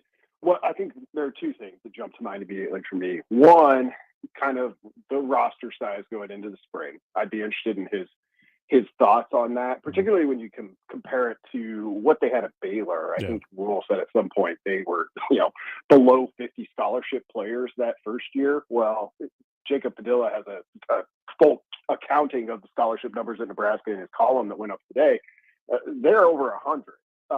So that's going to be super interesting. I understand it's a different time with the transfer portal and the amount of player movement, but that's intriguing to me. I'm also pretty interested in this, I guess, for lack of a better term, Texas gambit. Can Nebraska just jump back into the state of Texas? It's clear that they want to, and it's clear that they think it's important, and they think they can. But as we've seen some of these hires that he has made, which we didn't have at the first time we spoke to him in December, at least not all of them, I'd be very interested to hear him expound on that as well. Well, and Brandon, it seems like it's been forever. If you go back to that Monday after Thanksgiving and Matt Rule being introduced to the media and the time spent finalizing this class, whether it was reaffirming commitments or, winning people back over and then having his own imprint on this recruiting class, how would you sort of assess just what we've seen as today now marks the close of this recruiting cycle? Yeah, it's gonna be really interesting. I think though this class ends up ranked, kind of in Nebraska's typical range, I would say, at least it stands now, I think 23rd at 247 Sports. It's a class that, when you look at it, and the most recent commit they just got, it's going to we're going to get to see kind of this staff, which puts a big emphasis on development. I think they would put it out there as one of their key strengths. You got some guys like DeAndre Barnes, the most recent commit, some of those wide receivers in the early cycle who I think it's not a slight to classify them as kind of developmental prospects who, have unique speed in a lot of cases, or maybe one other unique skill. Seeing those guys evolve and seeing how quickly that can happen for them, I think makes this class a little bit interesting. Also, the kind of the size of the class again. They're where they ended up typically in most years, but it's a bigger class than you've been allowed to sign previously. You mentioned Texas, and there is definitely a Texas connection on the on-field staff, but you look at the support staff, and there is a general manager, there is a director of scouting, there's a director of on-campus recruiting, which isn't new. There's a lot of titles that have not necessarily been on the Nebraska football support staff, and there will not be one previously as large as this support staff will be. Your thoughts, and what do you think some of the advantages of some of the people that are being added to the support staff will ultimately be for Nebraska? Yeah, so you look at kind of Rule's right-hand person is, every coach kind of has that person, whether it's they get the title or not. But we've obviously got strong Texas ties there. Brady Altman, our staff writer, just had a great conversation. That's on our YouTube page with some of the people from Texas football talking about not just that hire, but Bob Wager and kind of how those are different. How one of them might help more in a specific metroplex. One of them might help statewide. It's something, and those guys have been covering Texas high school football since 1960. I'm super in awe of what that publication has done. And it's catching attention down there to a degree. Nebraska's entry there. I think maybe one of the big differences we'll see more immediately is on the kind of athletic medicine, maybe the nutrition side. Rule takes that stuff super, super seriously. And it's one of those things that's kind of easy to take for granted. I think at any program with kind of stature of Nebraska, you look at Georgia and be like, well, I just assume that, that they're at the top of this and the cutting edge. Rule has some very specific ideas on that. And it'll be interesting to hear him, we'll have to talk to somebody about that. Mm-hmm. That's part of it we don't get to see. But I think they'll be a pretty aggressive on that front when it comes just to treating your athletes. Brandon, we've spent a lot of time looking and kind of forecasting the spring, given where the scholarship amount is right now for Nebraska, and knowing that Casey Thompson's not going to be around for spring to really compete right out of the gate with Sims. We'll throw quarterback out of there. What area from day one of spring, and you can even say it's starting now with winter workouts, is going to be the most important area to sort of have that competition breed the success? What area do you think is going to be maybe the more intriguing area here starting in the spring? Yeah, there's a lot of them. When you look at just the numbers, Nebraska, when you include walk-ons, has 25 defensive backs on the roster right now, which is only 24 offensive linemen, and those are two. Yeah. Well, no, I wouldn't say defensive back. I mean, Nebraska returns, kind of its top line guys there, but you got a lot of players there that can some of them find a role. If not, that's probably one of those where when the May window opens up, you're looking at some attrition there. But I think for me, it probably is the offensive line. You've got guys returning. You're going to have some of the guys who've played a lot of football already at Nebraska are going to have to play a lot of football again in 2023. How do those guys get better? How do some of the new additions kind of fold into that? So I think that's the big one for me. Also, wide receivers got some sorting to do, and we'll see. There's a lot of new additions in this 2023 class to add to a group that with the return of Betts, Garcia Castaneda, Marcus Washington coming back. All of a sudden, you've got some veterans there, some guys who have played a decent amount of football. Let's see how that unfolds. Yeah, there's some guys in the defensive back room that you almost forget were scholarship guys like 2-3 years ago that are still around and have yet to hit the field on a full-time basis. 25 is amazing. And that's not even including guys listed at nickel. There's 6 more of those. Yeah. Hey, you like the numbers and especially special teams. So Ed Foley was living the Brandon Vogel dream when he was giving specific numbers about how many yards you get, where you end up on the football field. I'm going to believe it when I see it when it comes to punt returns and kickoff returns because it's been so disjointed around here in terms of that being an area of success where it can change the game. What's your thoughts on some of the things that Coach Foley mentioned about what he wants to do and specific metrics about numbers and yard line to start that he mentioned the other day when he met with the media? Yeah, it was pretty interesting. I mean, I think the comment he had on punt returns was, if you get 10 yards, kind of your first down offensively, which I think that one's easy enough to see. I know it kind of came as music to a lot of people's ears of, we're going to return kicks.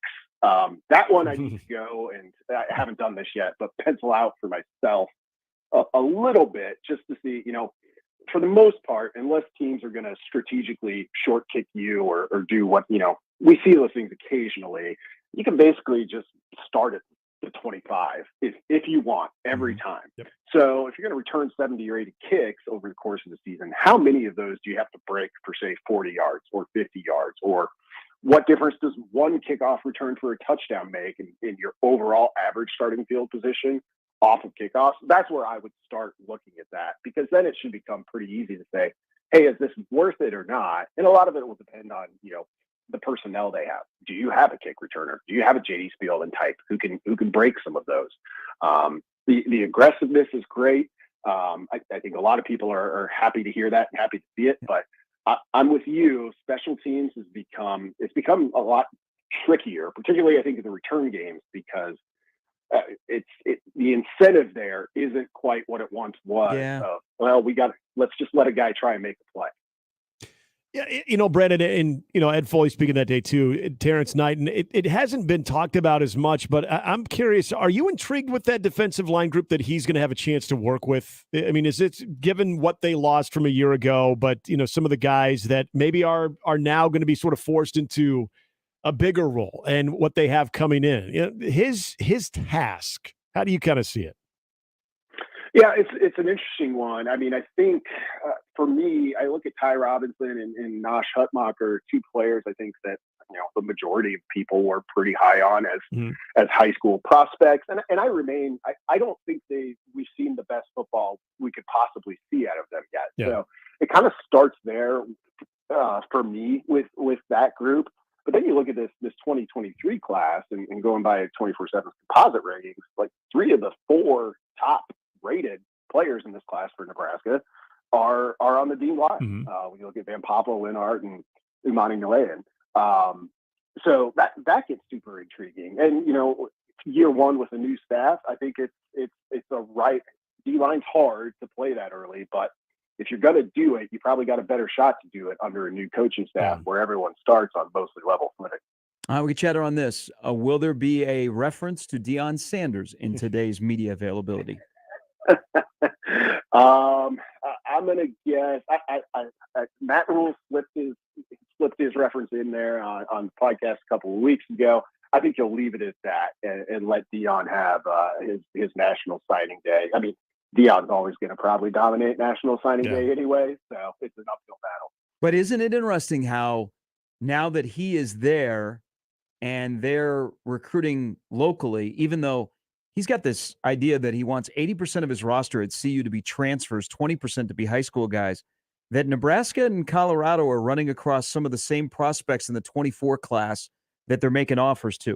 Colorado drops into Nebraska, leaves an offer at Elkhorn South. Nebraska follows up a couple of days later. We know that they have an interest in Danny Kalin. They had Malachi Coleman on campus. This just adds. It's too bad that it's going to be a 1 year and then another year and then we're done with Colorado, because where it starts on the recruiting trail, I think we could add some spice again to CU-NU.